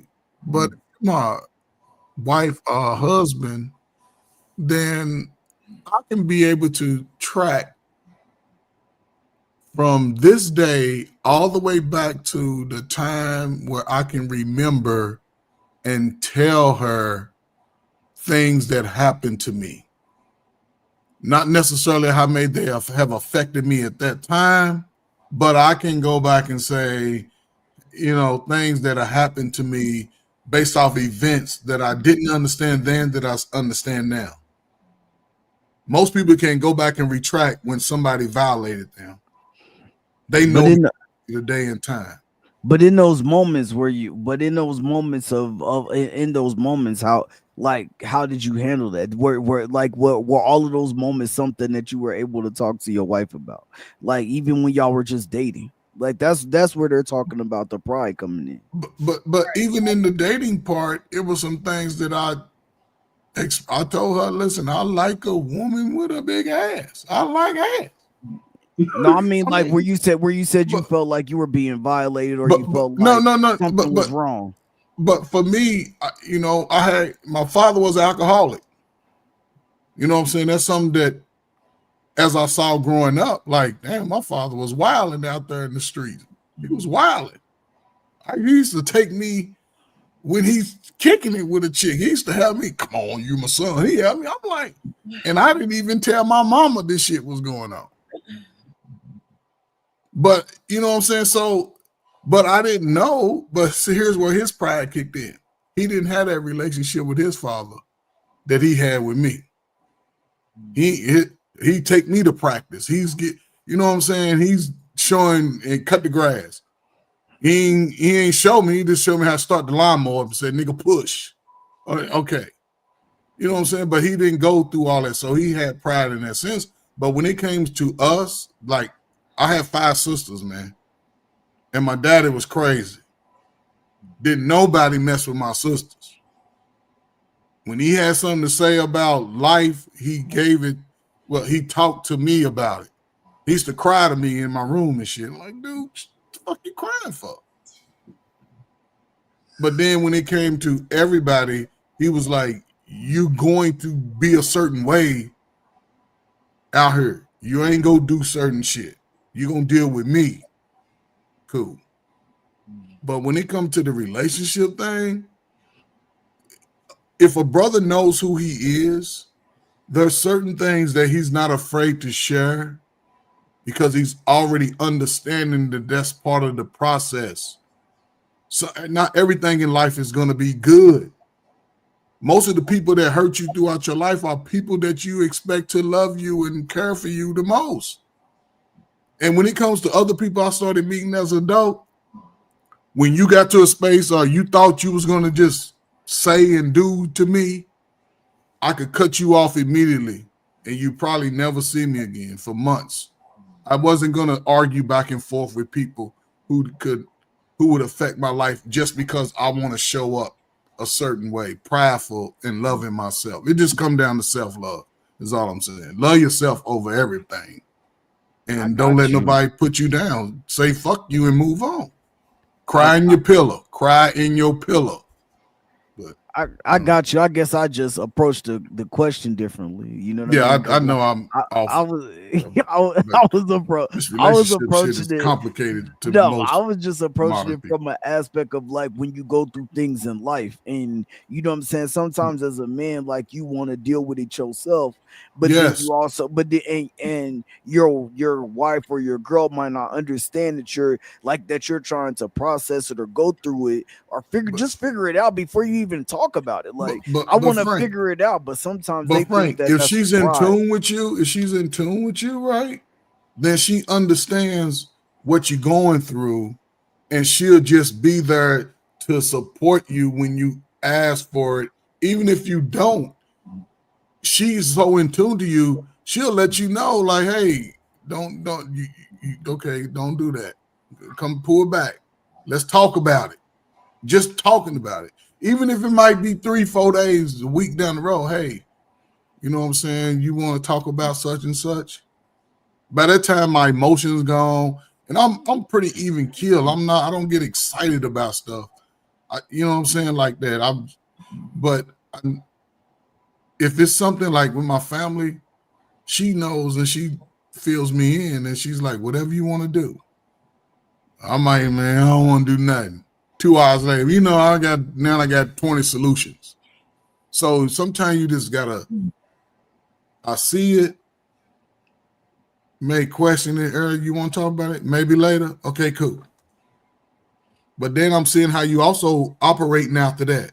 If it's starting to affect other things outside of you, me, the dogs, the house and thing, now we got to have a conversation about that shit. Hold up. Right, Now, where the money going? right, for I know sure. you know what I'm saying? Where do you know? But again, it's just being in tune, man. So Yep. I hear you, I man. don't know. Listen, I didn't. You know what? I really didn't have a problem with. Once I found out where he was going, I thought he was going to go into a lot of the mushy shit about being emotional, all this kind of bullshit. But I don't think I ever held anything back from my wife based on pride. Uh, if it got bad enough or something I thought she needed to know, or I was, because listen, guys who tend to hold shit in, then walking around the house brooding and not telling people around. I don't brood. I don't brew. There you go. Huh? Oh You well. ain't Anyway, so brewing. that's the point. So if it's something I need my wife to know, I don't think I've ever held back because it's going to hurt my pride and all this other shit, man. Listen, man, my wife. I can get personal for some of the things she's done for me already. I don't have no pride with the wife, man. So she's seen me in some pretty bad times. Right. That's what I You was know, thinking. Like that's what I was trying to you know. differentiate So what people would count as, the situation where people would say, okay, that's prideful. Or, the situations where you're like, okay, no, I understand that you had to actually that you had to process that before you wanted to talk about it. Cause I think that people get that mixed up. Like, because you don't want to talk about it right then and there. Well, don't be too prideful. I'm trying to process my own shit first. You know what I mean? Like, let me process it, then we can talk about it once I figure out my emotions, or I figure out how I want to handle the situation or what I think, and then we can actually talk about it. And then there might be something that you actually can help me see, help me, figure out, or whatever the case may be. But just because in that moment I'm trying to process the way that I'm feeling about something, it just don't mean that I'm being prideful in that moment. But like if I'm just not where you're like, hey, well, we're taking a road trip and I don't want to ask you for directions. And I'm like, no, don't use your phone. I got this map. I used to be in the military. I want to use this map. Now that's a prideful moment to me. You know what I'm saying? Because I'm trying to show you that I that's a got these, stereotype. that I So can read a topographical map, and you're like, yo, we have Siri. She can tell us exactly where to go. But I'm like, hell no, because Route 66 is gonna take me from here to here. But you know what I'm saying? Now that's a prideful situation, but But you you know what I'm you saying? see how you compared it to like directions and using Siri because Siri is not a human and Siri could get you there and why use the map and things of that nature, right? if you're with a woman and you vetted her and you see this thing going in a certain direction, prayed on it, all that good stuff, because I just don't believe in just hopping into relationships. You really have to vet somebody, right? But you vetted them and all that good stuff. And a woman's job is to help, right? And Right. so, like I Totally. said, the cheat code, like I was saying earlier, is it's prideful when you stay silent about it. Because even if you don't have the answers, even if she don't have the answers to help, you saying what you can do to help in this situation, because Coach Ferguson, Arpane, y'all married, y'all been married, so y'all wives are good in there, y'all don't got no problems, y'all, because you know each other, and you have this rhythm going, right?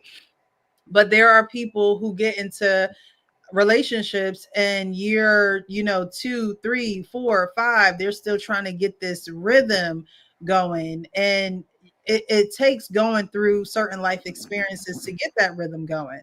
And I just think that if you vetted someone and she's supposed to be your helpmate, you know don't ever um don't ever let there be an opportunity where you make her feel like she's less than your helpmate, because that's what you chose her to be. You chose her to be your helpmate. And even if she can't help, women are going to always want to help. We're just wired that way. A good woman is wired that way. If a woman comes into your life, she don't want to help you in any type of way, that's not a good woman.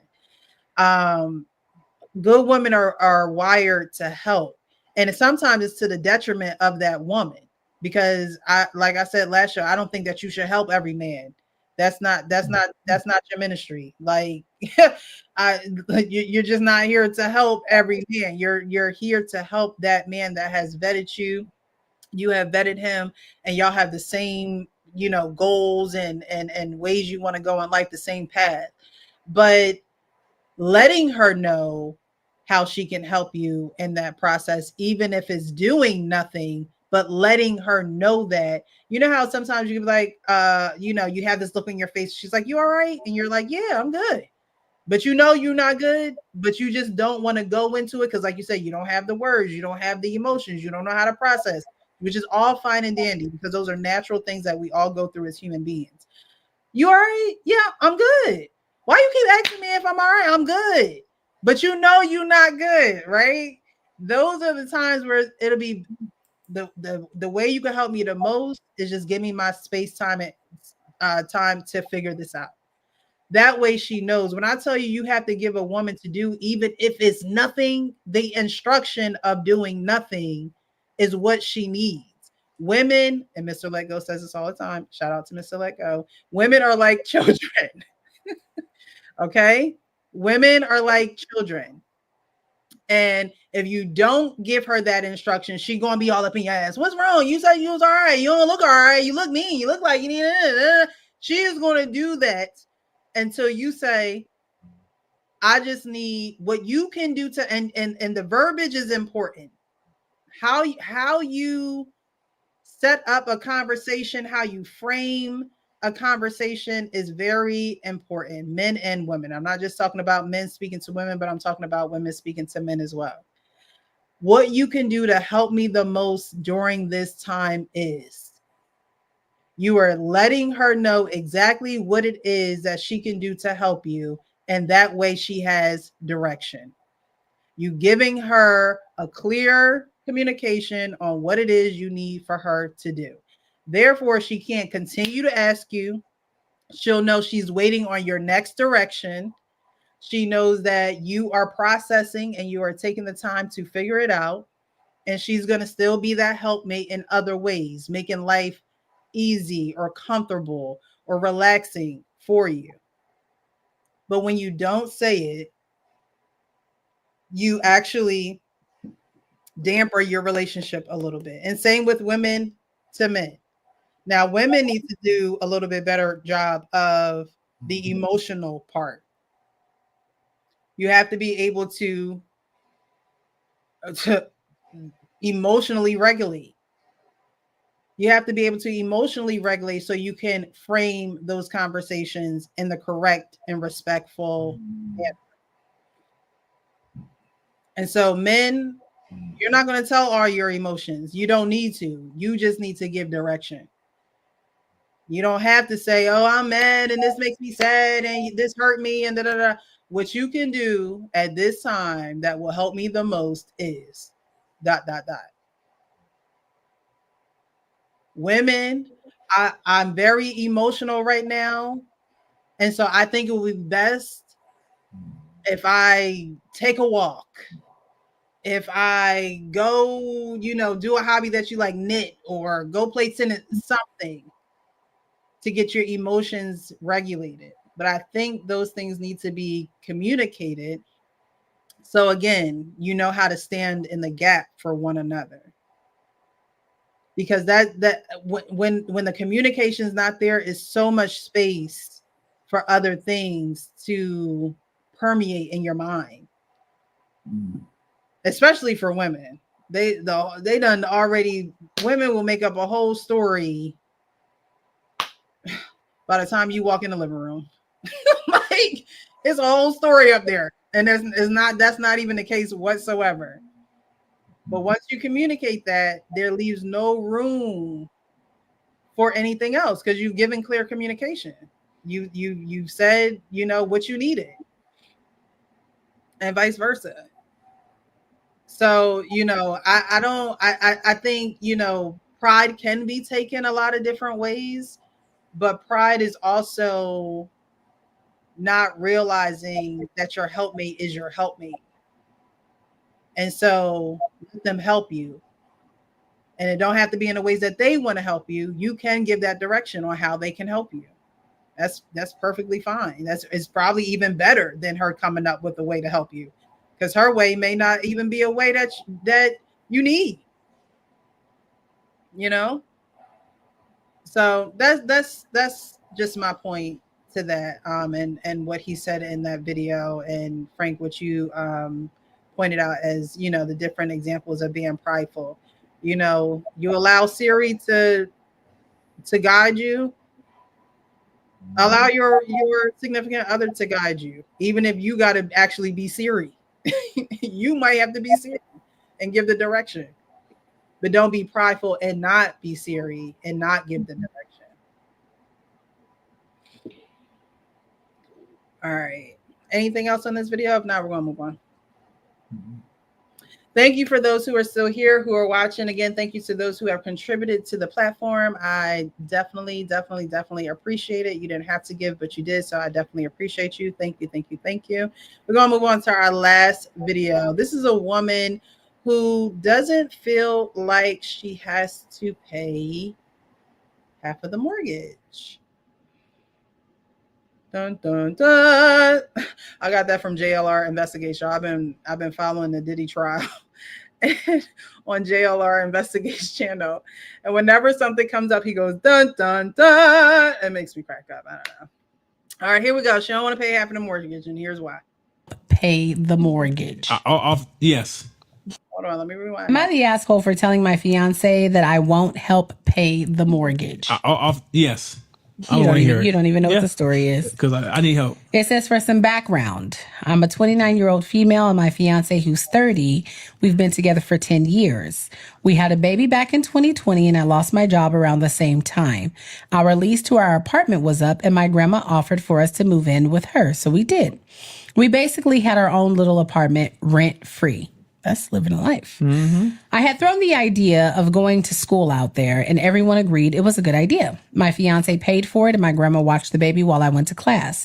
I graduated this semester. I did part-time for a couple of semesters. My fiance has been making $90K a year for the past couple of years and $70K when he first moved in. He's saved a good amount of money. We agreed to wait until we got married until I finished school and we could buy a house together. We've been looking at houses more seriously for the past couple of months and found one we both loved. We started talking to a mortgage broker, and that's when he dropped the bomb on being him and only him on the mortgage and the deed. He said that I wouldn't have anything to do with it. I didn't say anything in the meeting, but afterwards I told him that I thought we were buying the house together and I'd pay half the mortgage. He said that I would be paying half the mortgage, but my name just wouldn't be on it. So I told him that would mean I'd have no right to the house. And he said, I know. He said since he saved the 40% down, that it's only fair that he has all rights to the house in case we decided to end things. I told him that if that's what he wants to do, then I'm not paying the mortgage. I said that this isn't a partnership, and if he wants his own place, that's fine, but I'm not paying for it. He called me a bitch, saying that he paid for everything for the past few years, including my schooling. I told him that I stayed home and watched our child, so we didn't have to pay for daycare, and that ended up saving us tons of money since I would have been the only able to work part-time. He said he didn't care and that I need to pay for half since I already agreed to it. So, am I the asshole for refusing to pay half the mortgage? No. That's wild. I was on the side at the beginning. Shut up. I was on the side in the beginning. But when then I got the details, that's wild.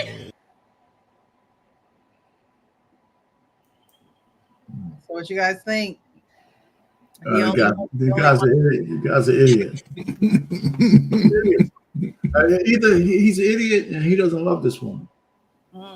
I think there's something else. I mean, I'm reading into it because it doesn't even seem like it seems like a bad deal on the surface of it. And it's only somebody. It's like a deal you would tell somebody that you're trying to force them out because there's no way she could. There's no way she could go along with that. You know, I mean, it's just no way.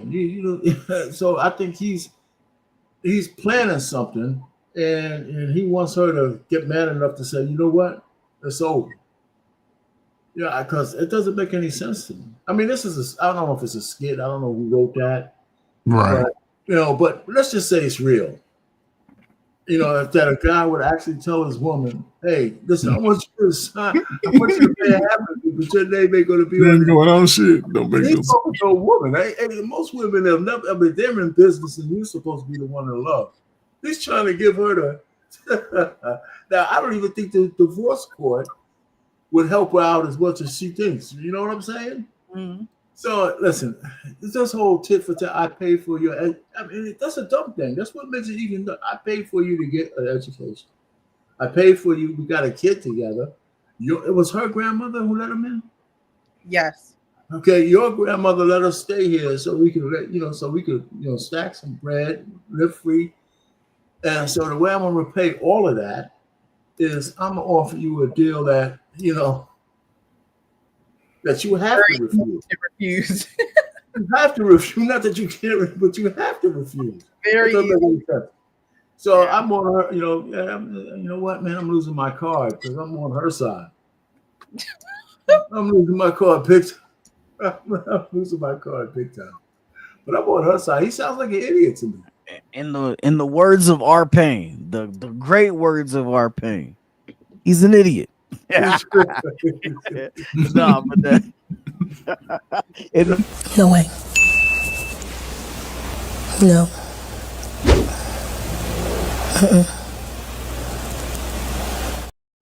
Listen, in the philosophical words of Coach Berg, it's the crack here. No, but and in the words of Precious, he wasn't real with himself, so he could be real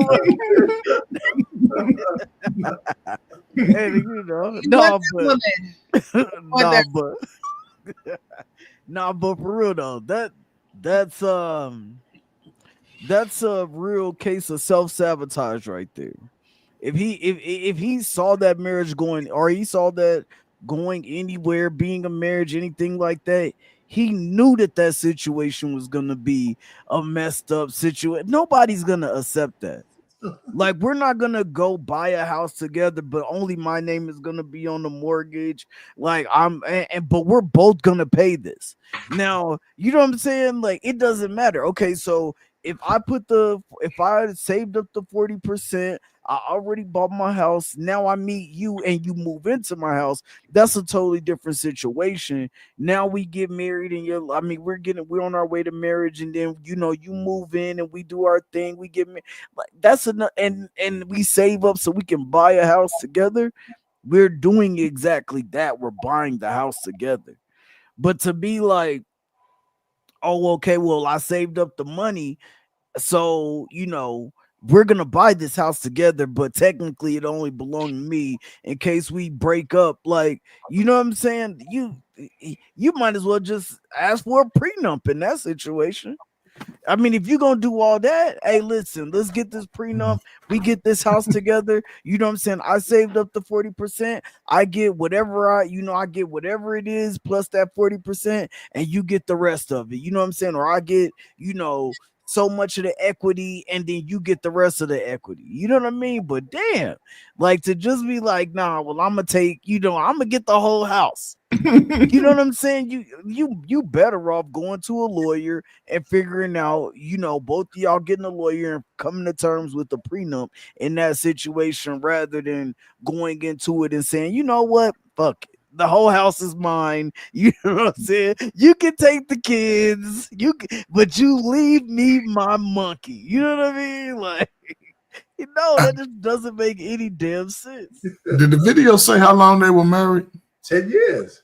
Oh, listen. This he said 10 years. I pay. Yeah, go I thought I heard. That's why I asked. I'm like, they've been married for a while. Really? Am I the asshole for telling my fiance that I won't help pay the Time out. Yeah, they fiance. So they've been going together. They've been dating. Going together. Okay. Yeah, they were going together. So I can see that, but still, and see, I've known people that were dating and got a house together, got married. That shit dissolved in about a year. Yeah, that's crazy. So I wouldn't recommend to nobody to get a house together. However, I would also recommend don't play house with somebody that you ain't married to. That's right. I wouldn't do that. However, if your state says common law, he married to her anyway. So and it don't matter if the only one person's name is on the mortgage. I've been with this ugly ass dude for 10 years. I want half that shit and she'll get it too. But it only depends on how long she been getting mailed there. Like, in most what states, I'm saying is they moved in with somebody else for some years, right? Yeah. So they've been together. Right. They've been married, I'm just saying common law. Yeah. And then if they get that house and they still together, her mail and his mail start the same time. Right. And that's what I'm saying. It'll like, so if she moved into his house, yeah, she moved in. That's and it became common law because you can still become common law marriage in a lot of states. Yeah, but even if she moved in, it's only 7 states left. I think it's going less and less. Only 7 states. I think Colorado is still a common law state. Oh, okay. Ooh. So if you're in Colorado and you think you're gonna live with somebody for 5-6 years, that also goes for having a mail room. Yeah. People don't realize, even if you're hanging out with your buddy, you don't have to be the titty shit. It could just be buddies, man. He could come back on you and say, it's the same as domestic. It's the same as DV. Like, in a lot of states, as long as, like, if you've had intercourse with that person, like, then they can count that as DV, not as you being with that person, though. You know what I'm saying? Like, you could have just had sex with that person, and they can count that as DV. Anyway, but back on this thing. Listen, I don't think the guy likes her that much. I mean, he's not really committed. I mean, are they planning on getting married? Maybe I missed that, but they've been together for 10 years. Married, and the agreement was when they got, I believe they said when they got married, leading up to get married, they would save up their money and get the house together. Right.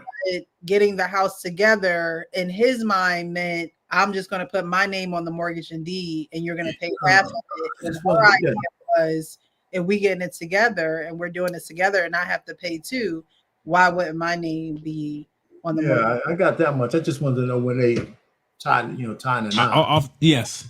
I want to hear it. You don't even know what the story is. Because I need help. It says, for some background, I'm a 29-year-old female and my fiance, who's 30, we've been together for 10 years. We had a baby back in 2020 and I lost my job around the same time. Our lease to our apartment was up and my grandma offered for us to move in with her. So we did. We basically had our own little apartment rent free. That's living a life. Mm-hmm. I had thrown the idea of going to school out there, and everyone agreed it was a good idea. My fiance paid for it, and my grandma watched the baby while I went to class. I graduated this semester. I did part-time for a couple of semesters. My fiance has been making $90K a year for the past couple of years and $70K when he first moved in. He's saved a good amount of money. We agreed to wait until we got married, until I finished school, and we could buy a house together. We've been looking at houses more seriously for the past couple of months and found one we both loved. We started talking to a mortgage broker, and that's when he dropped the bomb on being him and only him on the mortgage and the deed. He said that I wouldn't have anything to do with it. I didn't say anything in the meeting, but afterwards I told him that I thought we were buying the house together and I'd pay half the mortgage. He said that I would be paying half the mortgage, but my name just wouldn't be on it. So I told him that would mean I'd have no right to the house. And he said, I know. He said since he saved the 40% down, that it's only fair that he has all rights to the house in case we decided to end things. I told him that if that's what he wants to do, then I'm not paying the mortgage. I said that this isn't a partnership, and if he wants his own place, that's fine, but I'm not paying for it. He called me a bitch, saying that he paid for everything for the past few years, including my schooling. I told him that I stayed home and watched our child, so we didn't have to pay for daycare, and that ended up saving us tons of money since I would have been the only able to work part-time. He said he didn't care and that I need to pay for half since I already agreed to it. So, am I the asshole for refusing to pay half the mortgage? No. That's wild. I was on the side at the beginning. Shut up. I was on the side in the beginning. He's still in it. He's still in it. See, things like that, it's like, we have a plan going in, and then we're at the middle of this plan, and then you switch up on me. So that should be a clear indication for her that he doesn't have a plan to really take care of the family. Right. And when I say take care, I don't mean pay all the bills and do everything and dish out all the money. But when you're taking care of the family, you are thinking of the well-being of the family. And so with her only paying 40, half of the mortgage, but not having any rights to the property is not taking care of your family, especially a woman who, had your child, stayed home so you could save money to not have the child in daycare and somebody else, in your child's face more than you are. It just seems like he was with it until he wasn't with it. And things like that, like she said, I'm not going to say anything at the table, but we're going to have a conversation about this. And if this is where you are with it, then now we have to, come up with another plan. It's like the real estate. It's like your freaking contract. Now this contract is null and void. Now we have to make a new contract. Well, but Precious, on that new contract, right? The fact that he said that, let's take it from just him saying this shit to her. There's something spiritually broken with him even thinking about that. So I don't even know if I don't care what a new contract is. There's something fundamentally wrong with him and his relationship with her for even thinking about that. Mm-hmm. That's what I'm thinking, because he put up more money, and all this. My wife put the down payment on this house, right? Because when we got married, this was for her 457 came to the house. We switched that over here so we didn't have to pay tax consequences. I've been paying the mortgage ever since. But, but she put the fundamental thing down on us. Yeah. And she didn't even ask. I just said, sign here. And that's what she did. So I mean, for him to even think about that, Yeah, I don't even know how you come back from that. you can't. I think he used her. He used her. She and he, well, they both stayed at her grandmama's house. Her That's grandmama. right. They stayed at Yeah, her grandmama long enough for him to rack up that money. 40K. Right. Come on, man. She had a baby, stay at home. Everybody know we talk about, the homeschool and stay home with the kids. She did that. Everything he probably suggested. He got something else up his sleeve. Yeah, Yeah. man. I would just move in and it wouldn't get on anymore. I wouldn't care. And then that was just me. I'll be calling shots like, nigga, I'm Used to ready to stay in her leave. grandmother's house with the kid and let him go. Yep.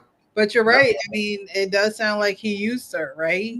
Sure, her womb, then had a baby.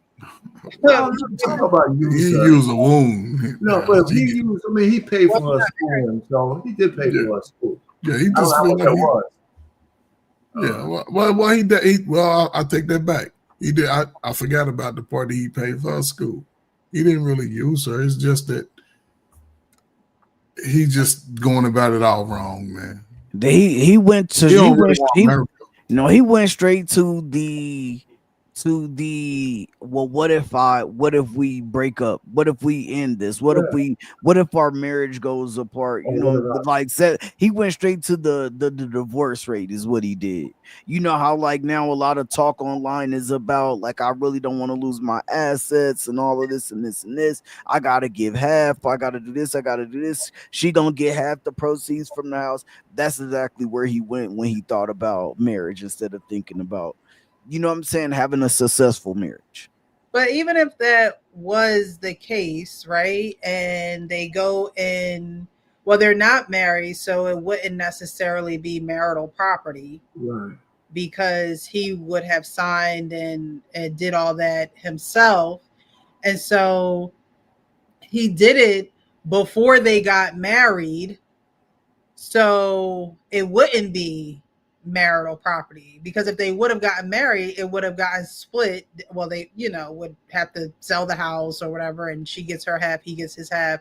And instead of going through that, he said, let me just skip all of that and nip that in the bud, and I'll just sign the paperwork. So if that were to happen, we don't have to go through all that. And you can't skip the process. It's like he But, wanted to skip a process that but he didn't even enter yet. Yes. no, but you don't have to be married or common law. If they move in that address together, and she is afforded through him that lifestyle. If he decides to leave her, she could win that house. Yeah, even if they're not married. I mean, just Yeah, we're in a litigious society. He ain't yeah, safe. I mean, yeah. he He think ain't he's safe. slick, but he still ain't safe. They With don't, yeah, they don't a have to be. little baby too. Judge look at her. She come in with the bows in her hair and shit. And he put her in that house. He put her in that house with him. Yeah, here's Okay. your 40%, brother. Listen. I mean, it's a good little case study, but I mean, forget about the divorce. He's thinking about it. He's just not a guy that he's not a guy that you want to put your rest of your life on. It seems like when the thing, I would really, if she would really have an issue trusting this guy for a lifetime. Yeah. Oh yeah, well, she should have an issue trying to trust this guy for life. He ain't gonna come through. He's transactional. And his math is really one sided. You know what I'm saying? And, I want to say it, but, I'm trying to be nice, but he sounds like a woman. That's kind of, he sound like you don't have no, I don't think men really talk like that. I mean, you know what I'm saying? He sound like he don't have no father figure in his life. That's what I mean. He was raised. I would like to. I go back, and if I knew a guy's name, I go back to see if they were raised by a single parent. To see, because I need to have explanation on why people make the decisions they make sometime, and I think that answers it. Because that's crazy. Yeah. That's crazy. Somebody told me, "Hey man, just get it in your name." Anyway, I could be wrong. He wanted that money on. I think I lost the translation in the chat over here. Um, So, so that concludes the videos for tonight's show. We're gonna get out of here. We're gonna start with closing thoughts or final thoughts. And then we're going to get out of here. But those who are still here, still watching, thank you guys for being here. I appreciate you. I hope that there is something, a gem that you were able to take from this live, and start doing things a little bit differently. And this is not us talking, at you. These are things that we ourselves who are on the panel can work on, because every day gives us the opportunity to grow. It gives us the opportunity to learn. It gives us the opportunity to pivot. It gives us the opportunity to just be better. And I think that if you feel as though that you have arrived and you don't have any room to grow, like I said earlier, just go on, be with the Lord. Okay, just ask Him to just bring you up, and forfeit your opportunity to grow. I think people do that every day without actually saying those words. They forfeit their opportunity to grow because they think they know everything. They're prideful. They don't want people to know their business. They want people to think they got it all together. But at the end of the day, none of us have it all together. We are all filthy rags.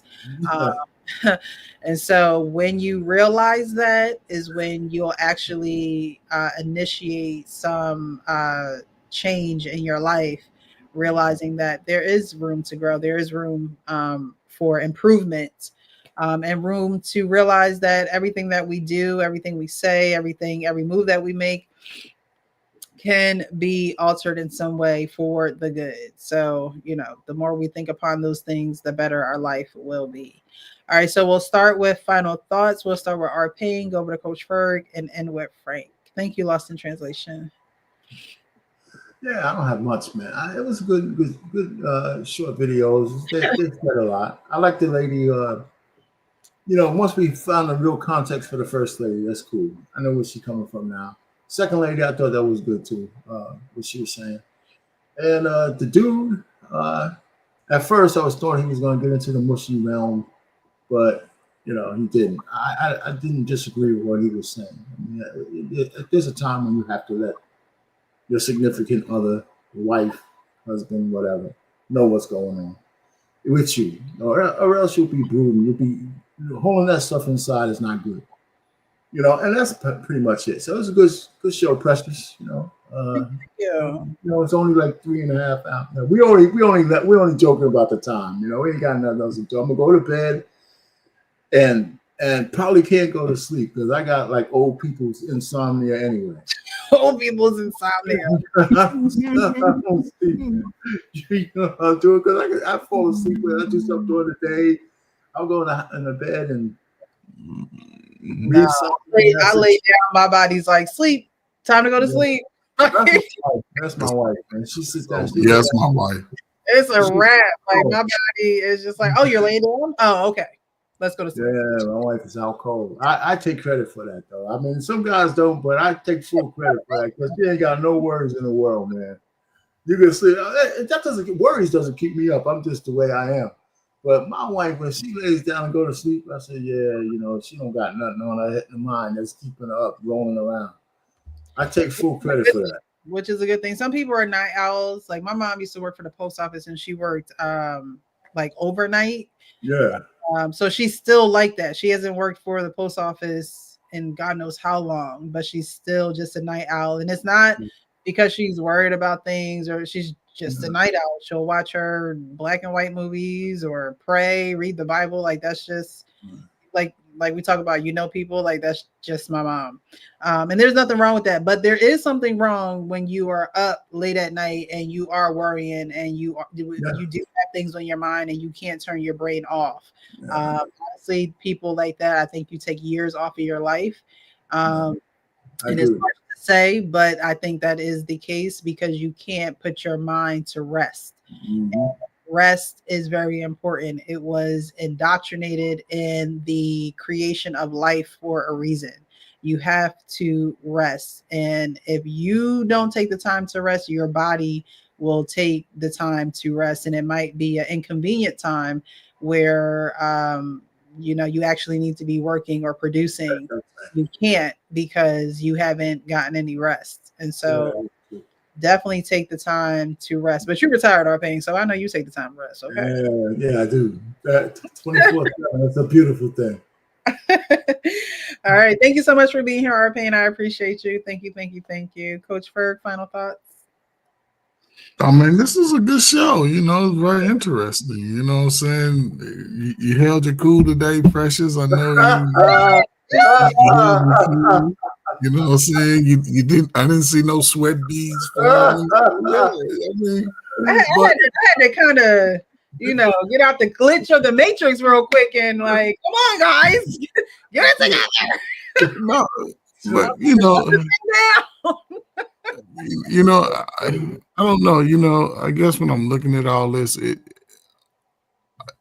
me it seems as if it could be easily, I guess matriculated or just processed and worked out between people who's supposed to be together.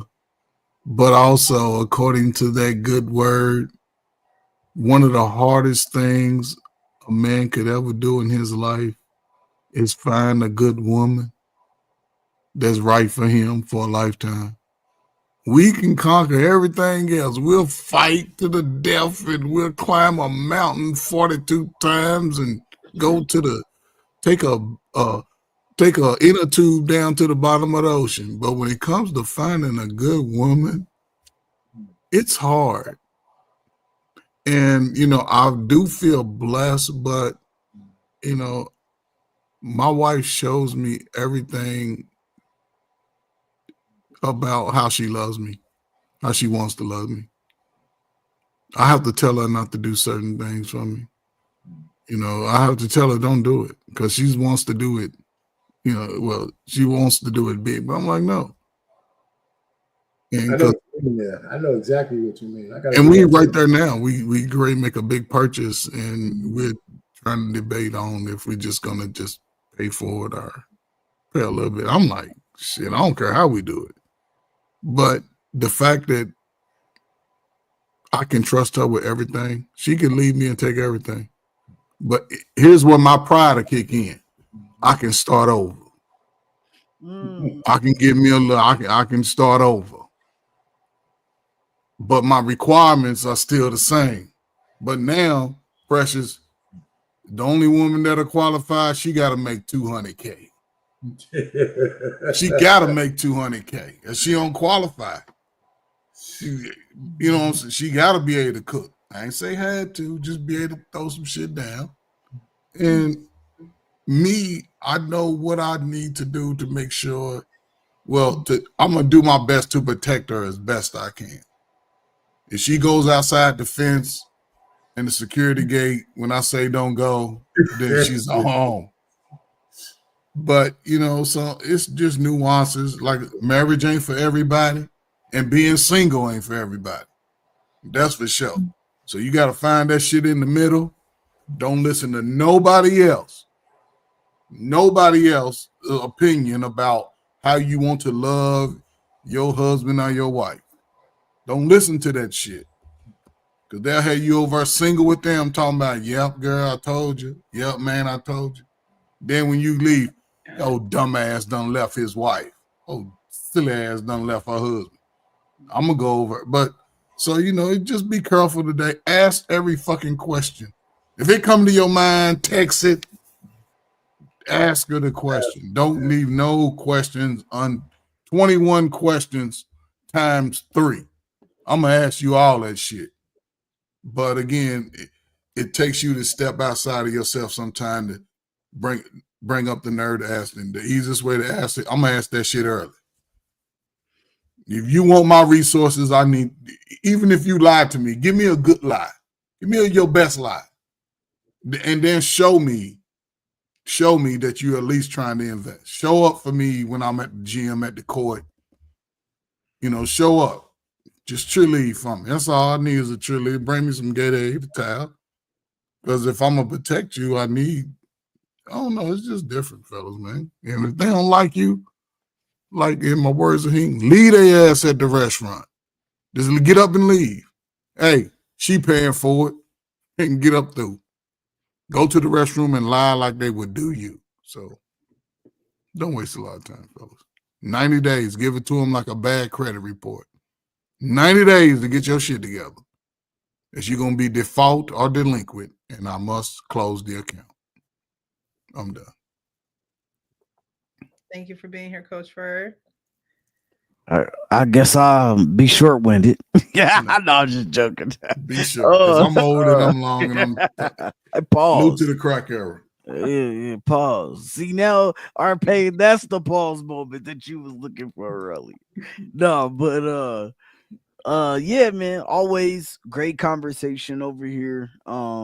Good videos, of course, like the like I said, the first young lady, I don't know her name, I don't remember her name all the way, but yeah, like if you listen to her content more times than not, her content is, it sounds like comprehensible. You know what I'm saying? It sounds like some things that you can really agree with. Like you'll find some things here and there, but for the most part, she really has some good things to say.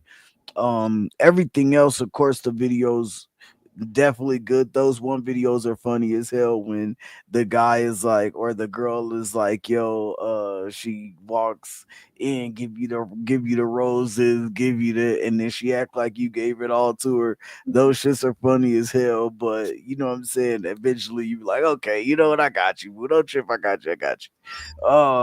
So yeah, so that was a good little video. Just something that's humorous and that you can kind of laugh at, have a good time with. So yeah, top to bottom the show was good. um as usual, always great conversation over here, and of course, good people. Shout out to the chat, shout out to everybody. Don't forget to follow Precious second page. And yeah, man, I just just one thing for the creators, man, that are out there. Just make sure y'all, if you really trying to do this and become a creator, man, just you know positivity, man. In the midst of all this negativity, you still can have some positive messages out there, and bring your own way to it. And and also just think of this as a business too, especially if it's something that you want to set yourself up with, man. Think of it as a business. Find ways to make money, through your content, for your content, from your content, outside of whatever platforms you're on, and still be able to do your thing. But other than that, man, shout out to everybody. Peace and good night.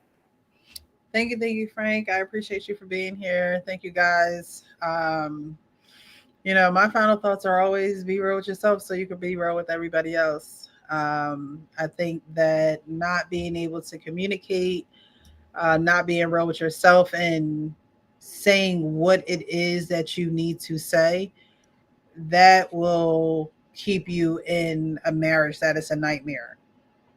That'll keep you in a relationship, but you don't even got to get to marriage, because whatever is happening in your relationship and you get to marriage, it's only going to amplify what it is that you're already going through, right? So you have to be able to be real with yourself and know that if something is not going to work for you, it's just not going to work for you, and you shouldn't force it. You shouldn't, if you've tried all the avenues of communicating and getting to know that person and you guys just aren't on the same page, then turn the page.